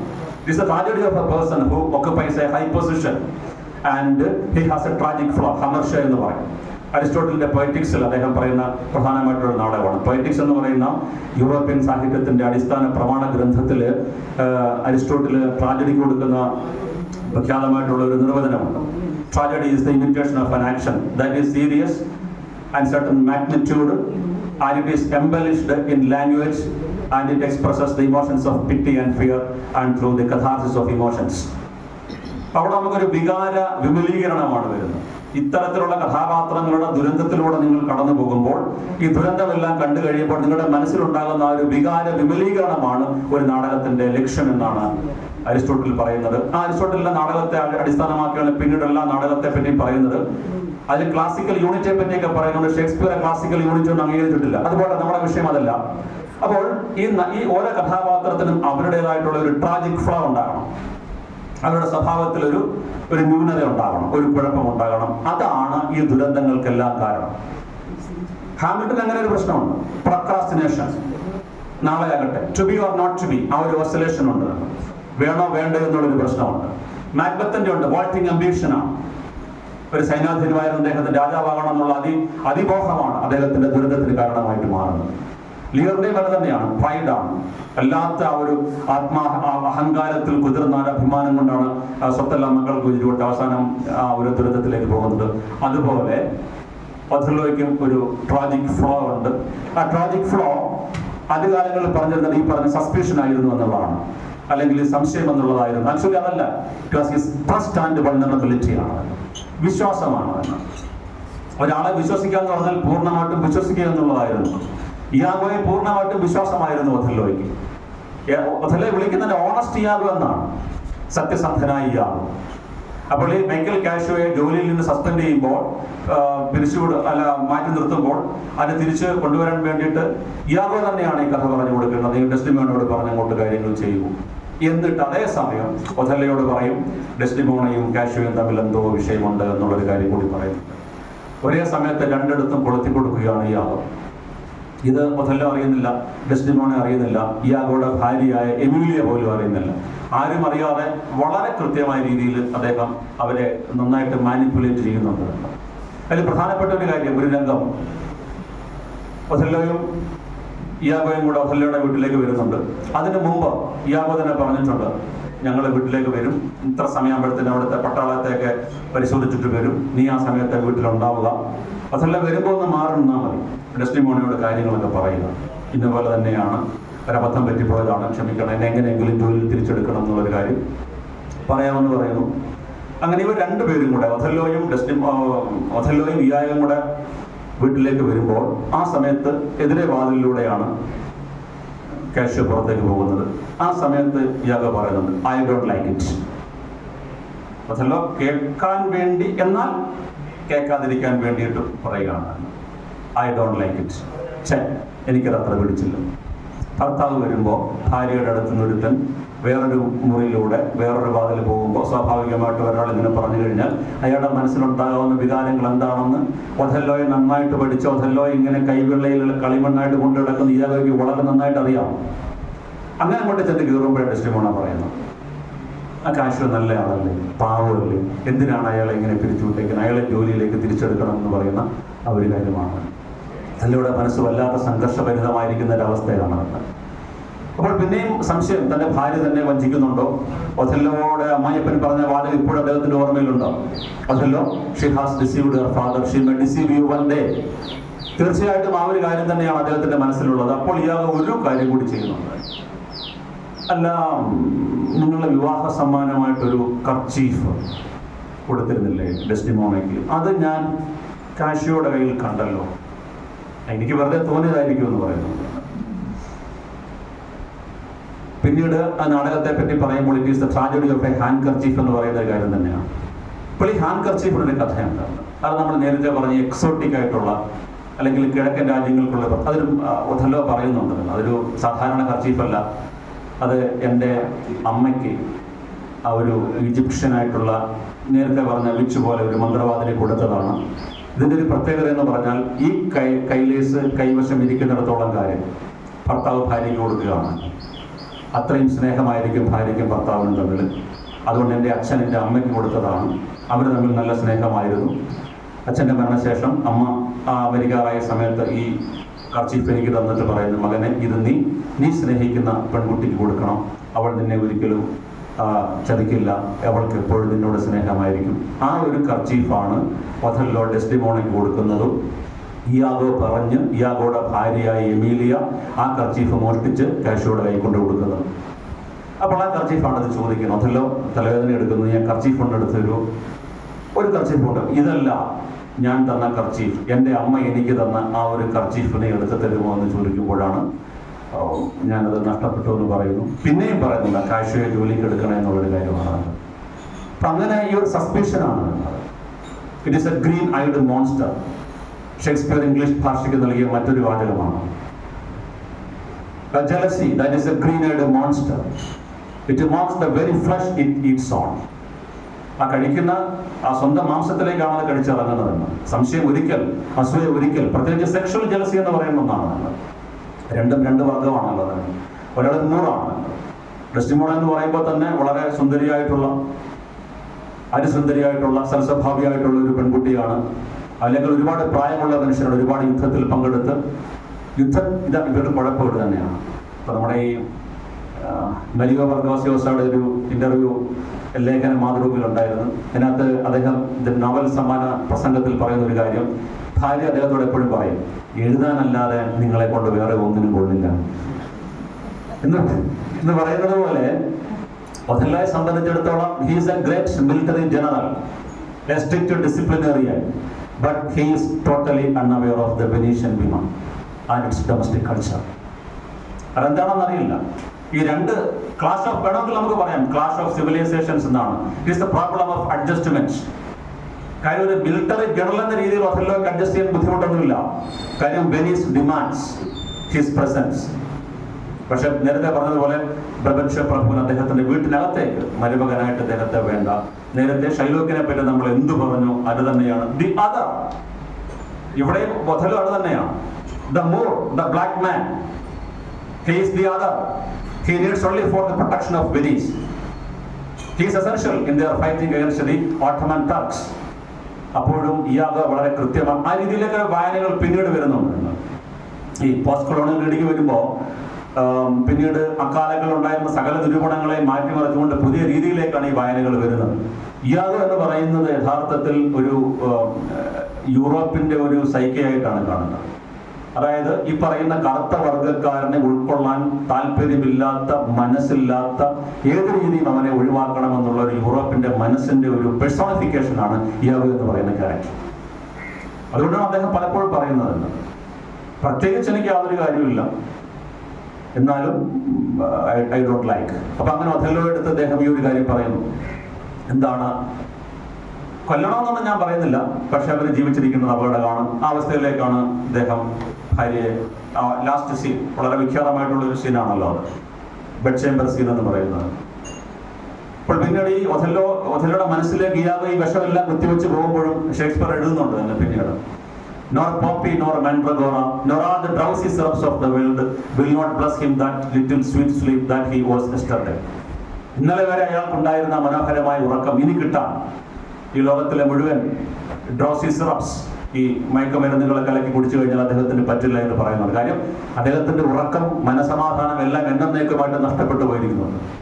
ആ അവസ്ഥയിൽ എല്ലാം കലങ്ങി രീതിയിലേക്ക് വരുന്ന ലാസ്റ്റ് സീൻ, ആ ഫിഫ്ത്ത് സീനിലേക്ക് വരുമ്പോൾ ബെഡ് ചേംബർ സീനാണ്. ഡെസ്ഡിമോണ പറയുന്നുണ്ട്, എൻ്റെ കിടക്ക വിരിക്കൂ, വിവാഹത്തിന് കിട്ടിയ ആ ഒരു ബെഡ്ഷീറ്റോടെ വിരിക്കും, ഞാനൊന്ന് ഉറങ്ങട്ടെ എന്ന് പറയുന്നുണ്ട്. അങ്ങനെ ഒഥല്ലോ വരുമ്പോൾ ഷേക്സ്പിയറിന്റെ കൃതിയിൽ ഏറ്റവും മനോഹരമായിട്ടുള്ള വാക്കുകൾ നമ്മളോട് കേൾക്കുകയാണ്. It is the cause, it is the cause. Let it not name it to thee, you chastest horse. It is the cause. I will kill her, or she will betray more men. അവിടെ വാക്ക് ആവർത്തിക്കുന്നുണ്ട്. It is the cause, it is the cause till stars. Let it not name it to thee, you stars. It is the cause. മൂന്ന് തവണയാവാം. Because Othello makes sure to himself that he must kill her even though he doesn't want it. കൊല്ലണമെന്ന് ആഗ്രഹമില്ലെങ്കിലും കൊല്ലാൻ വേണ്ടി അദ്ദേഹം നിൽക്കുകയാണ്. അദ്ദേഹം പറഞ്ഞു, she will betray more men. അവിടെ ഒരു മെഴുകുതിരി എരിഞ്ഞുണ്ടിരിക്കുന്നുണ്ട്. മനോഹരമായ ഉപമ, എന്ത് ഇമേജറിയാണോ ഷേക്സ്പിയറിന്റെ. Put out the light and then put out the light. If I put out thee, I can rekindle their spirit again. And if I put out thee, I know not where is that Promethean heat that can rekindle your life.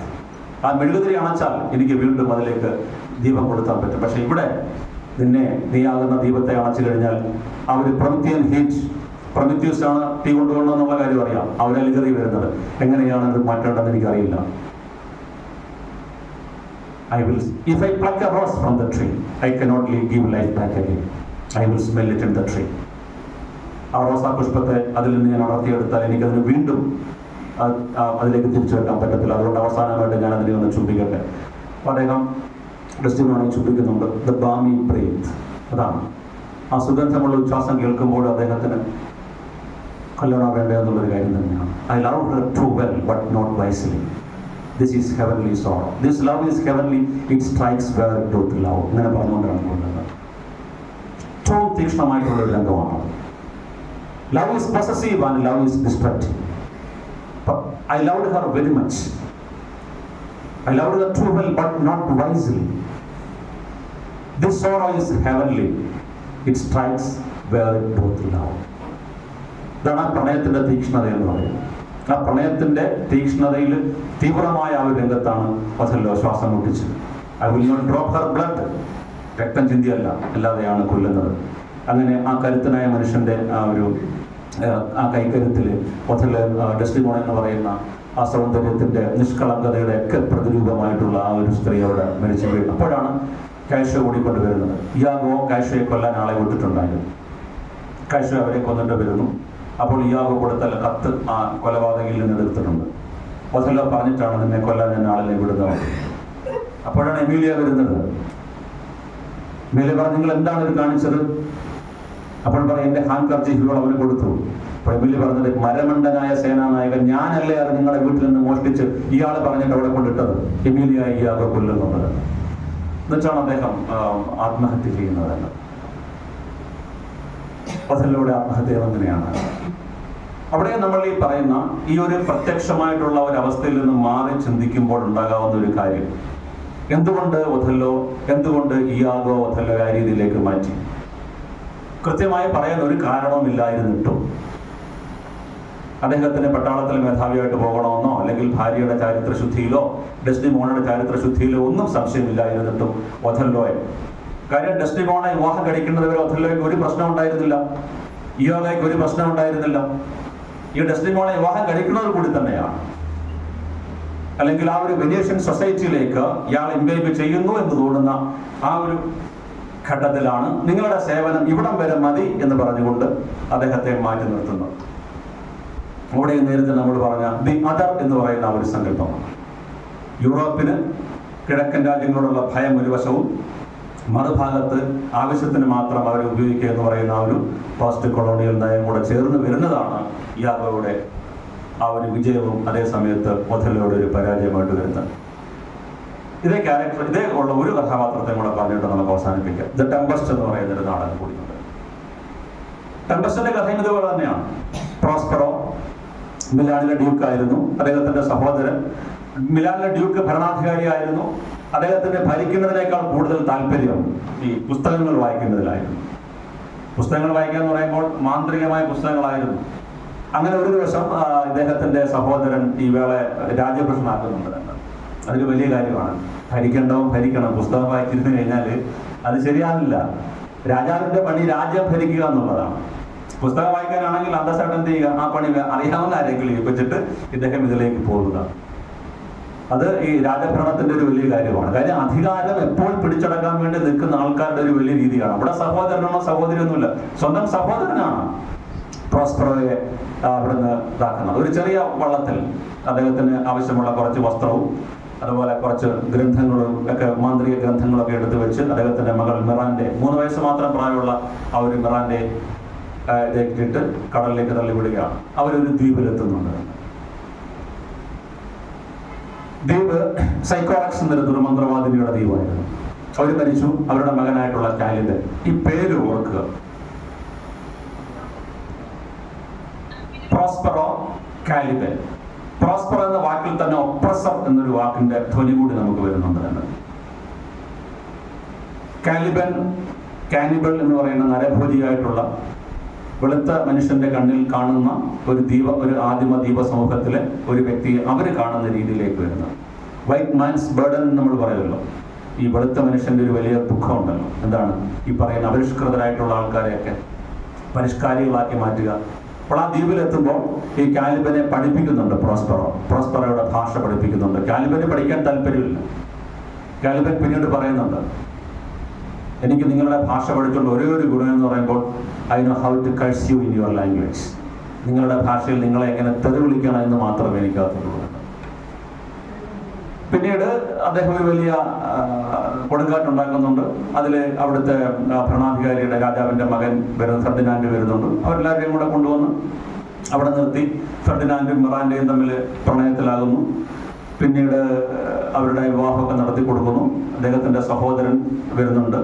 സഹോദരൻ വന്ന് അവർ തമ്മിൽ പിന്നീട് എല്ലാ തെറ്റുകുറ്റങ്ങളും ഒക്കെ ഏറ്റുപറഞ്ഞ് പോകുന്നുണ്ട്. അവസാനം പ്രോസ്പെറോ തന്റെ പുസ്തകങ്ങളും മാന്ത്രിക ഗ്രന്ഥങ്ങളും എടുത്തു കളഞ്ഞിട്ട് അദ്ദേഹം കൂടെ പോകുന്നുണ്ട്. അദ്ദേഹം പറയുന്നൊരു പ്രധാനപ്പെട്ട വാചകം അവസാനം വിഖ്യാതമായിട്ടുള്ളതാണ്. The virtue lies in rare action than in vengeance എന്നാണ്. പ്രതികാരം ചെയ്യുന്നതിലല്ല, ദയ കാണിക്കുന്നതിലാണ് മഹത്വം ഇരിക്കുന്നത് എന്നാണ് പറയുന്നത്. അപ്പൊ ഇവിടെ പ്രധാനപ്പെട്ട ഒരു വിഷയം വരുന്നത് ഈ how Caliban is treated in the play. അന്നത്തെ കാലഘട്ടത്തിൽ ഒരു വികൃത രൂപയായിട്ടാണ് കാലിബനെ അവതരിപ്പിച്ചിരിക്കുന്നത്. മത്സ്യത്തിന്റെ ദുർഗന്ധമുള്ള, മത്സ്യത്തിന്റെ ചിറകുകൾ പോലെയുള്ള രണ്ട് ഇതുമായിട്ടുള്ള ഒരു എർത്തലി ഫിഗറായിട്ടാണ്. പ്രോസ്പെറോയുടെ മാന്ത്രിക ആജ്ഞകളൊക്കെ അനുസരിക്കുന്ന മറ്റൊരു കഥാപാത്രമുണ്ട്, ഏരിയൽ എന്ന് പറഞ്ഞൊരു കഥാപാത്രമുണ്ട്. ഏരിയൽ അത് അന്തരീക്ഷത്തിൽ പറഞ്ഞ ആകാശ ജീവിയാണ്. കാലിബൻ മണ്ണിൽ ചവിട്ടി നടക്കുന്ന ജീവിയാണ്. ഈ മണ്ണിൽ ചവിട്ടി നടക്കുന്ന കാലിബനെ ഏതെല്ലാം രീതിയിൽ ദ്രോഹിക്കാമോ ആ രീതിയിലെല്ലാം പ്രോസ്പെറോ ദ്രോഹിക്കുന്നുണ്ട്. ആ വീട്ടിലെ പണിയെല്ലാം അയാൾ ചെയ്യണം.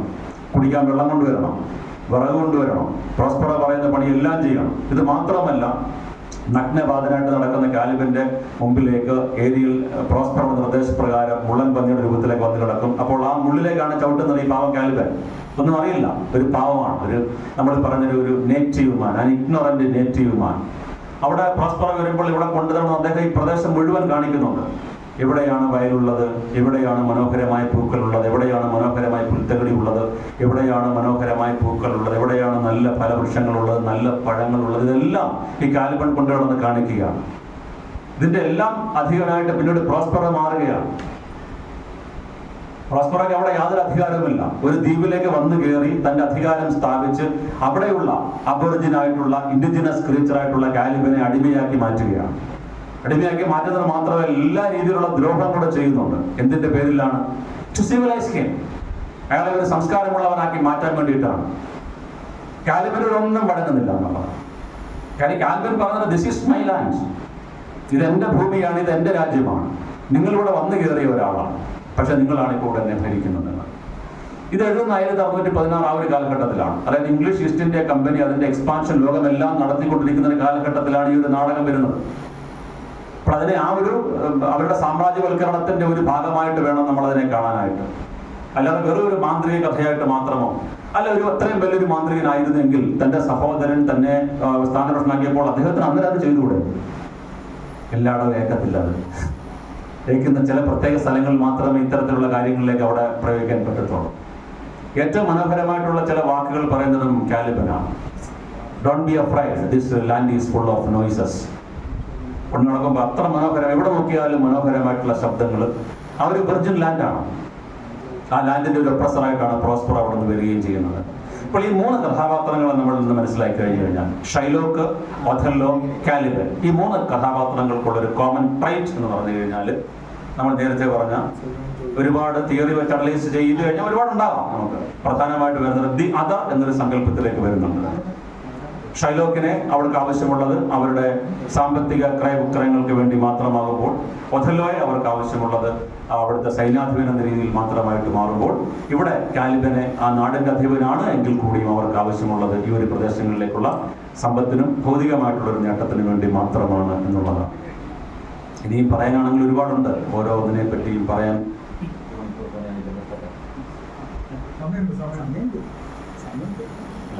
കേട്ടോണ്ടിരിക്കുന്ന ആൾക്കാർക്ക് തന്നെ ഒരു തുടരാം.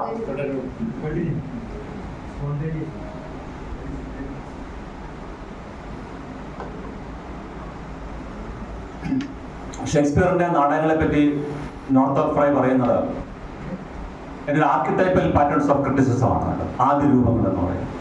അപ്പോൾ എന്താണ് ഈ ആർക്കിടൈപ്പ് അല്ലെങ്കിൽ ആദ്യ രൂപം എന്ന് പറയുന്നത്? പുരാണങ്ങളിലും ഇതിഹാസങ്ങളിലും ഒക്കെ ആവർത്തിക്കപ്പെടുന്ന ചില മോട്ടീഫാണ്. അതിൽ പ്രധാനപ്പെട്ട ഒന്നാണ് നമ്മൾ റിവെഞ്ച് എന്ന് പറയുന്നത്, പ്രതികാരം.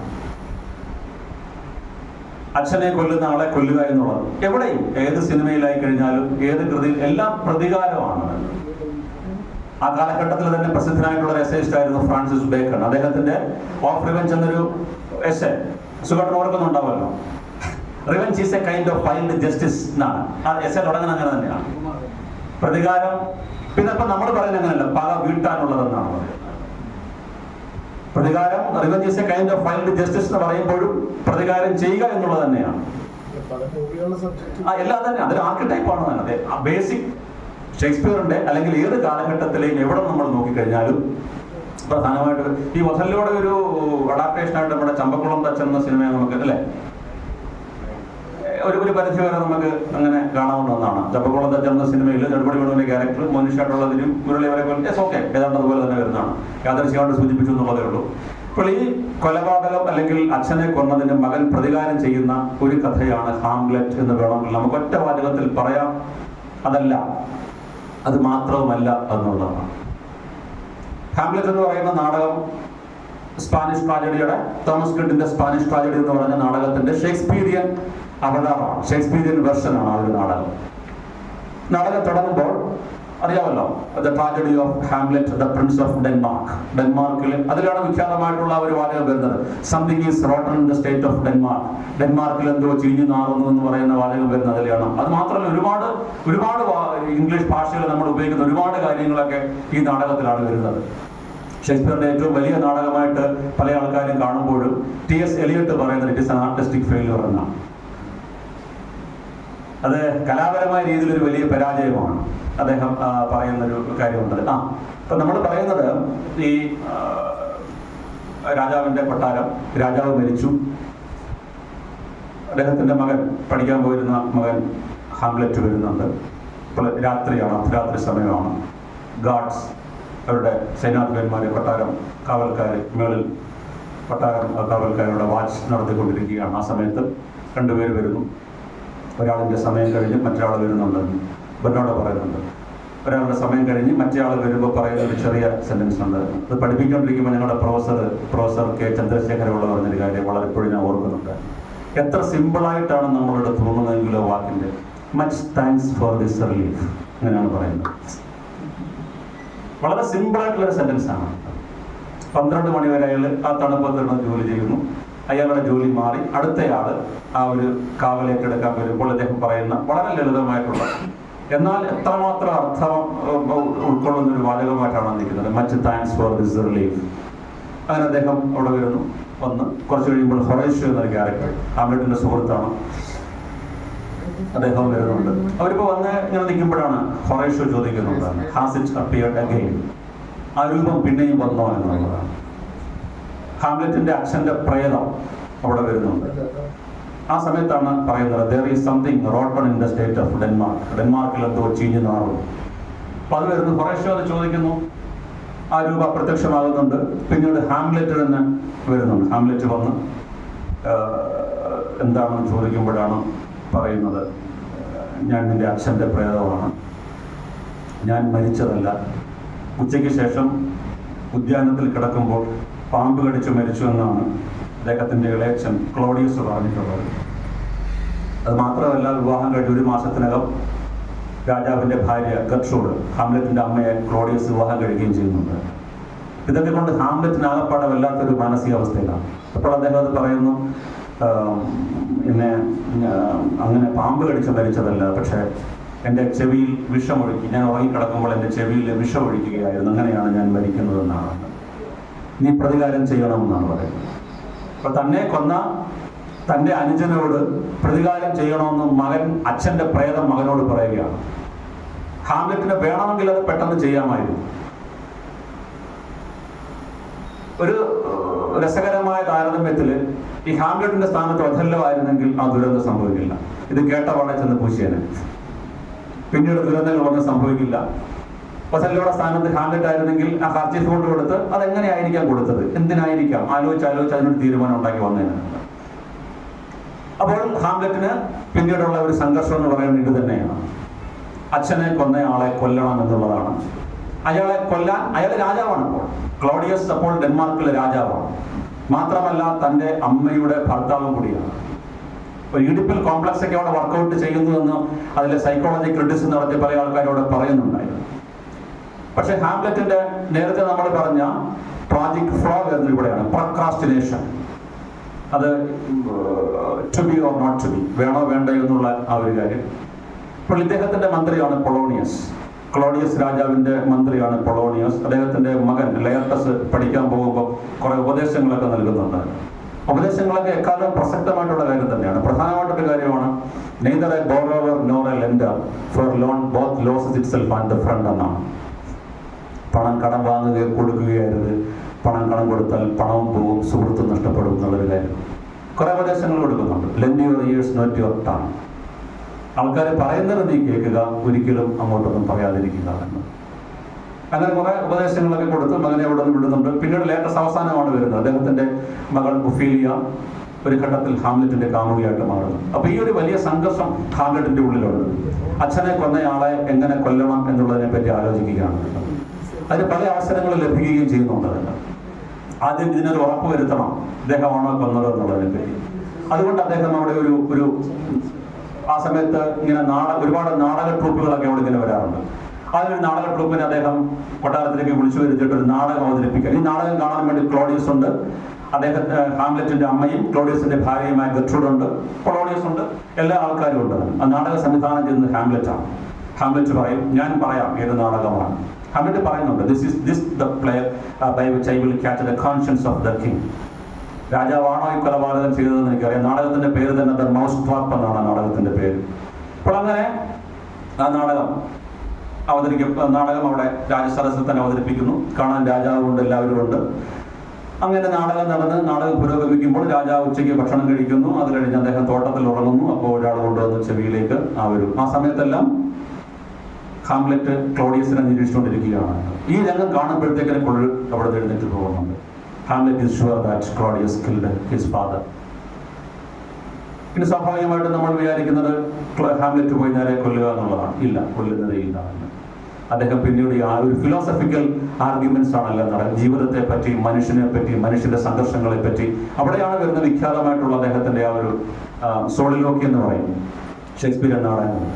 To be or not to be, that is the question.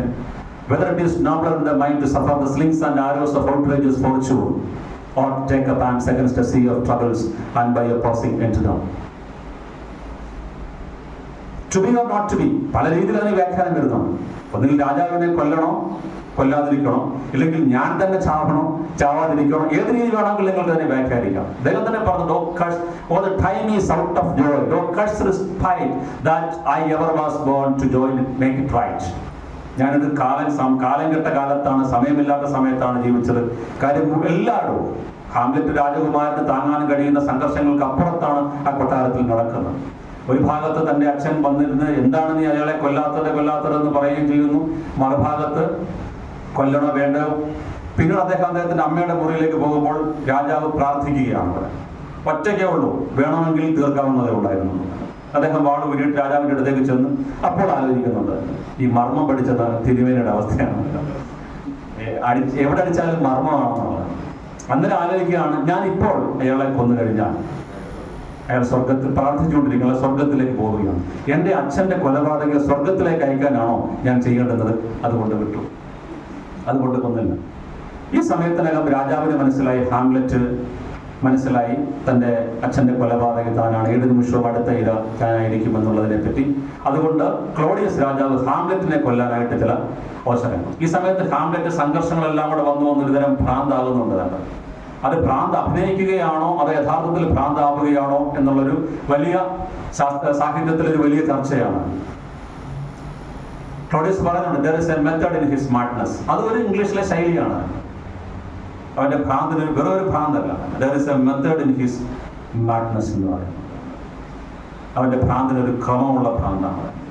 അതുകൊണ്ട് അദ്ദേഹത്തെ ഇംഗ്ലണ്ടിലേക്ക് അയക്കാനായിട്ട് അദ്ദേഹത്തിന്റെ രണ്ട് സുഹൃത്തുക്കളെ, റോസൻക്രാൻഡസ് ആൻഡ് ഗിൽഡസ്റ്റൺ എന്ന് പറയുന്ന രണ്ട് സുഹൃത്തുക്കളെ ഒരു കത്ത് കൊടുത്തു വിടുന്നുണ്ട്. കത്തിൽ എഴുതിയിരിക്കുന്നത്, ഈ കത്തുമായിട്ട് വരുന്നവനെ ഓൺ ദ സ്പോട്ടിലേക്ക് കാച്ചാനാണ് നിൽക്കുന്നുണ്ട്. ഹാംലെറ്റ് തന്ത്രത്തിൽ ഈ ഒരു കത്ത് കൈക്കലാക്കുകയും അതിൽ തനിക്ക് പകരമായിട്ട് ഈ രണ്ടുപേരുടെ പേര് എഴുതി ചേർക്കുകയും ചെയ്യുന്നുണ്ട്. ഈ കപ്പൽ പിന്നീട് കടൽ കൊള്ളക്കാർ ആക്രമിച്ച് ഈ റോസൻക്രാൻഡസിനെയും ഗിൽഡസ്റ്ററിനെയും കൊല്ലുന്നുണ്ട്. ഇതിനെ ആസ്പദമാക്കിയിട്ട് ടോം സ്റ്റോപ്പർഡ് എന്ന അമേരിക്കൻ നാടകൃത്ത് ഒരു നാടകം എഴുതിയിട്ടുണ്ട്, റോസൻക്രാൻഡസ് ആൻഡ് ഗിൽഡസ്റ്റൺ ആർ നോട്ട് ഡെഡ് എന്ന് പറഞ്ഞൊരു നാടകമുണ്ട്. ഹാംലെറ്റ് തിരിച്ചു വരുന്നത്. ഇതെല്ലാം കൂടെ കാണുമ്പോഴാണ് ഈ ക്ലോഡിയസ് പറയുന്ന ഒരു കാര്യമാണ്, when sorrows come, they come not in single spice but in battalions. കഷ്ടകാലം വരുമ്പോൾ കൂട്ടത്തോടെയാണ് നമ്മൾ പറയുമല്ലോ, അതും ചങ്ങാതി എഴുതി വെച്ചിട്ടുണ്ടായിരുന്നു പണ്ടേ. അങ്ങനെ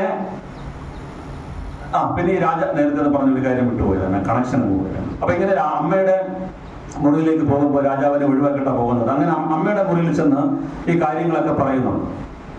കാര്യങ്ങളൊക്കെ പറഞ്ഞ് അമ്മയുടെ മുഖത്ത് നോക്കിയിട്ട് വളരെ മോശമായിട്ട് പറയുന്നുണ്ട്. അങ്ങനെയാണ് വരുന്നത്, ഫ്രൈറ്റി ദൈ നെയിം ഈസ് വുമൺ എന്നൊക്കെ അമ്മയുടെ മുഖത്ത് നോക്കി ചോദിക്കേണ്ടതാണ്. ചാവല്യമേ നിന്റെ പേരോ സ്ത്രീ എന്ന് ഷേക്സ്പിയർ ചോദിക്കുന്ന ആ ഒരു ചോദ്യം വരുന്നത് അവിടെയാണ്. അച്ഛന്റെ പുറകെ നടന്ന അമ്മയുടെ ആ ചെരുപ്പിലെ ആ കാലിലെ ആ ഒരു ചെരുപ്പ് അതൊന്നും പഴകിട്ട് പോലും ഇല്ലായിരുന്നില്ല. അതേ ചെരുപ്പിട്ടുകൊണ്ടാണ് നിങ്ങൾ ഇപ്പോഴും ഇയാളുടെ കൂടെ നടക്കുന്നതൊക്കെ ചോദിച്ചുകൊണ്ട് I can speak daggers to her എന്ന് പറഞ്ഞുകൊണ്ടാണ് പോകുന്നത്. കത്തിയുടെ മൂർച്ചയിലുള്ള വാക്കുകൾ കൊണ്ട് അമ്മയുടെ ഹൃദയം കീറി മുറിക്കുമെന്ന് പറഞ്ഞുകൊണ്ടാണ്. പക്ഷെ ക്ലോഡിയസ് ആണ് കൊന്നത് എന്നുള്ള കാര്യം ഗർട്രൂഡിന് അറിയില്ല എന്നുള്ളതാണ്. അത് ഹാംലെറ്റ് ചിലപ്പോഴൊക്കെ മനസ്സിലാക്കി, ചിലപ്പോഴൊക്കെ മനസ്സിലാക്കാതിരിക്കുകയും ചെയ്യുന്നുണ്ട്. അങ്ങനെ ഇരിക്കുമ്പോഴാണ് അമ്മയുടെ മുറിയിലെ കത്തന്റെ പുറകിൽ ഒരാളെ കേൾക്കുന്നത്. രാജാവായിരിക്കും അവിടെ എന്നുള്ളത് കണ്ട് അദ്ദേഹം അവിടെ വാള് കയറ്റി കൊല്ലുന്നുണ്ട്. പക്ഷെ മരിക്കുന്നത് പൊളോണിയസ് ആണ്, തന്റെ കാമുകിയായ ഒഫീലിയയുടെ അച്ഛൻ, ക്ലോഡിയസിന്റെ മന്ത്രിയാണ്. ഇത് കഴിയുമ്പോഴത്തേക്കും ഒഫീലിയയ്ക്ക് ഭ്രാന്താണ്. ഹാംലെറ്റിന്റെ കാമുകി ഒഫീലിയയ്ക്ക് ഭ്രാന്തായിട്ട് അവരും വെള്ളത്തിൽ വീണ് മരിക്കുന്നുണ്ട്. ഇതെല്ലാം കൂടെ കഴിഞ്ഞാണ് ലയർട്ടസ് വരുന്നത്. അവിടെയും റിവെഞ്ചാണ് വരുന്നത്. ലയർട്ടസ് ഹാംലെറ്റിനെ വെല്ലുവിളിക്കുകയാണ്. ഒരു ദ്വന്ദ്വയുദ്ധം, ഫെൻസിങ്. ആ ലയർട്ടസിന്റെ വാളിൽ അദ്ദേഹം മാരകമായിട്ടുള്ള വിഷം കലർത്തിയിട്ടുണ്ട്. ഇനി അണുബാധം മരിച്ചില്ല എന്നുണ്ടെങ്കിൽ ഇത് കഴിഞ്ഞു വരുമ്പോൾ കുടിക്കാനുള്ള ജ്യൂസിൽ അതിൽ വിഷം കലർത്തി വെക്കുന്നു. അങ്ങനെ ഹാംലെറ്റും ലയർട്ടസും തമ്മിൽ വലിയ യുദ്ധം നടക്കുന്നു. യുദ്ധത്തിൽ ഹാംലെറ്റിന് മുറിവേൽക്കുന്നുണ്ട്. അപ്പോൾ അവസാനം ഹാംലെറ്റ് പറയും ലയർട്ടസിനോട്, യാദൃച്ഛികമായിട്ട് അങ്ങനെ സംഭവിച്ചു പോയതാണ്, എനിക്കതിനകത്ത് പശ്ചാത്താപമുണ്ട്. അപ്പോഴാണ് ലയർട്ടസ് പറയുന്നത്, ഇയാളാണ് എന്നെ കൊണ്ട് ഇതെല്ലാം ചെയ്യിപ്പിച്ചത്, എൻ്റെ വാളിൽ വിഷം കൊണ്ടുവന്നു. ഇതൊന്നും അറിയാതെ ഹാംലെറ്റിന്റെ അമ്മ അവിടെ ഇരിക്കുന്ന വിഷം എടുത്ത് കുടിക്കുകയും ചെയ്യുന്നുണ്ട്. അപ്പോൾ ഹാംലെറ്റ് മറ്റേ വാൾ വാങ്ങിച്ച് ഈ ക്ലോഡിയസിനെ കുത്തിക്കൊല്ലുകയും ചെയ്യുന്നുണ്ട്. അങ്ങനെ ശവത്തോടി ശവമാണ്. ജഗതി പറയുന്നത് ഒരു ലോഡ് ശവമാണ് അവിടെ വിളിക്കുന്നത്. Claudius, ഗർട്രൂഡ്, Hamlet, ലയർട്ടസ്.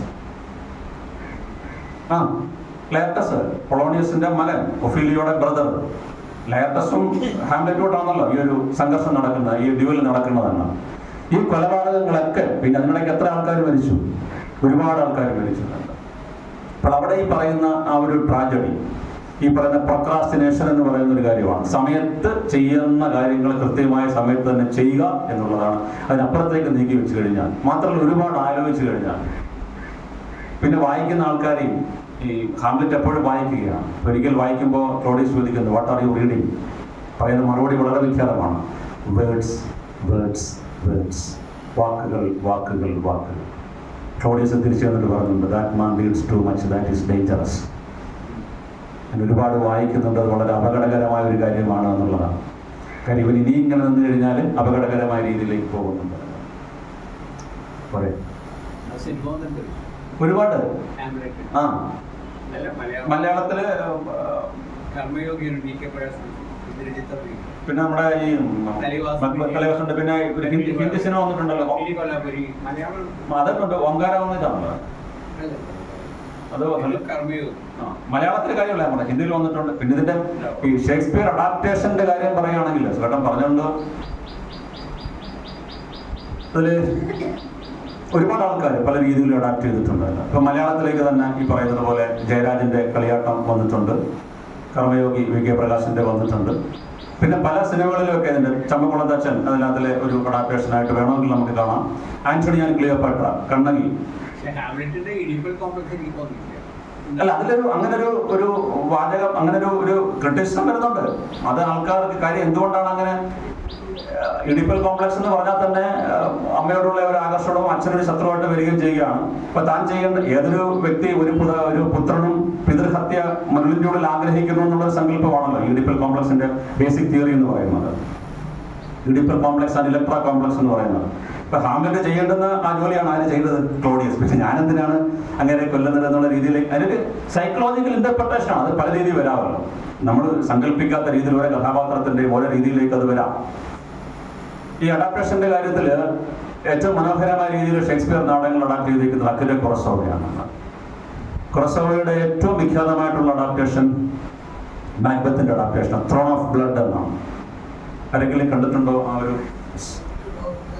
അതൊരു ജാപ്പനീസ് രീതിയിലേക്ക് മാറിയിട്ട് എത്ര മനോഹരമായിട്ടാണെന്ന് അറിയാം. ടോഷറോമിഫോണാണ് അതിനകത്ത് മാക്ബത്തിന്റെ വേഷം ചെയ്തേക്കുന്നത്. ഒരു ജാപ്പനീസ് ഫ്യൂഡൽ ലോഡിന്റെ ആ ഒരു പശ്ചാത്തലത്തിലേക്ക് ഇതിനെ മാറ്റി വളരെ ഗംഭീരമായിട്ടുള്ളതാണ്. അതിനകത്തിലെ ലൈറ്റ് ആൻഡ് ഷെയ്ഡ്, അതിന്റെ ആ ഫോട്ടോഗ്രാഫിയും അതിമനോഹരമായിട്ടാണ് ചെയ്തിരിക്കുന്നത്. അതുപോലെ കിങ് ലിയറിന്റെ അഡാപ്റ്റേഷൻ റാൻ എന്ന് പറയുന്നത് ഒരു ജാപ്പനീസ് ഫ്യൂഡൽ ലോഡിന്റെ, അതിൽ 3 പെൺമക്കൾക്ക് ഓരോ ആൺമക്കളായിട്ടാണ്. അത് കളറിന്റെ അതിലെ ആ ഒരു കോസ്റ്റ്യൂം ഡിസൈൻ ഓസ്കർ അവാർഡ് കിട്ടിയിട്ടുണ്ട്. അത്ര ഗംഭീരമായ ഒരു സിനിമയാണ് അഡാപ്റ്റേഷൻസ്. അപ്പൊ അങ്ങനെ പല ലോകത്ത് പല കാലഘട്ടങ്ങളിൽ ഷേക്സ്പിയറിന്റെ നാടകങ്ങൾ അവതരിപ്പിക്കപ്പെടുന്നു പല രീതിയിൽ. BBC-യുടെ വേർഷൻസ് ഉണ്ട്. ഈ ഒഥല്ലോ BBC-യുടെ വേർഷനിൽ ഞാൻ കണ്ടതിൽ ഏറ്റവും പ്രധാനമായിട്ടുള്ളത് ആന്റണി ഹോപ്കിൻസിന്റെ ആണ്. എന്താ പെർഫോമൻസ് എന്ന് പറയുന്നത്, അസാധ്യ പെർഫോമൻസ് ആണ്. പിന്നെ ലോറൻസ് ഫിഷ്ബൺ ചെയ്തിട്ടുണ്ട്. ടെമ്പസ്റ്റ്. പിന്നെ നാടകമായിട്ട് ലോറൻസ് ഒലിവിയറിന് ബെസ്റ്റ് ആക്ടർ കിട്ടിയിട്ടുള്ളത് 41 ആ ഒരു നാടകത്തിലാണ്, ആ ഒരു സിനിമയിലാണ് വരുന്നത്, ഹാംലെറ്റ് എന്ന നാടകത്തിലാണ്. അപ്പം അങ്ങനെ പല രീതിയിൽ ഇതിൻ്റെ അഡാപ്റ്റേഷൻസ് വരുന്നുണ്ട്. അത് പല രാഷ്ട്രീയ സൂചനകളായിട്ട് മാറിയിട്ട് വരുന്നുണ്ട്, പല പശ്ചാത്തലത്തിൽ അത് വരുന്നുണ്ട്. ഓരോ സ്ഥലത്തും അവരുടേതായ രീതിയിലേക്ക് നാടകങ്ങൾ ഇപ്പോഴും നമ്മൾ പറയുന്ന ഈ സമയത്ത് അവതരിപ്പിക്കപ്പെടുന്നുണ്ട് എന്നത്. ഞാനിത് 3 നാടകത്തിൻ്റെ കാര്യം പറഞ്ഞോളൂ. ഇനിയും ഒരുപാട് 34 നാടകങ്ങൾ പറയാൻ കിടപ്പുണ്ട്. 154 ഗീതകങ്ങളുണ്ട്. വിഖ്യാതമായിട്ടുള്ള 2 റേപ്പ് ഓഫ് ലുക്രീസ് ഉണ്ട്, വീനസ് ആൻഡ് അഡോണിസ് ഉണ്ട് നാടകങ്ങൾ. വളരെ പറയാൻ ഒരുപാട് കഥാപാത്രങ്ങളെ പറ്റി പറയാനുണ്ട്. അദ്ദേഹത്തിൻ്റെ കോമഡി കഥാപാത്രങ്ങളെ പറ്റി ഒന്നും പറഞ്ഞു, as you like it, twelfth night, midsummer night's dream ഒക്കെ വരുന്ന അതിലെ കഥാപാത്രങ്ങൾ, അതിലെ പശ്ചാത്തലങ്ങൾ, ആ ഒരു ഗ്രീൻ ഓർച്ചാർഡ്, ആ ഗ്രീൻ കളർ, അതിൻ്റെ ഒരു രീതികൾ എത്ര മനോഹരമായ രീതിയിലാണ് ഓരോ അവതരണങ്ങളും ഓരോ കഥാപാത്രങ്ങളും ഒക്കെ വരുന്നത്. പിന്നീട് ഒരിക്കലാകാമെന്നത്. Thank you for hearing.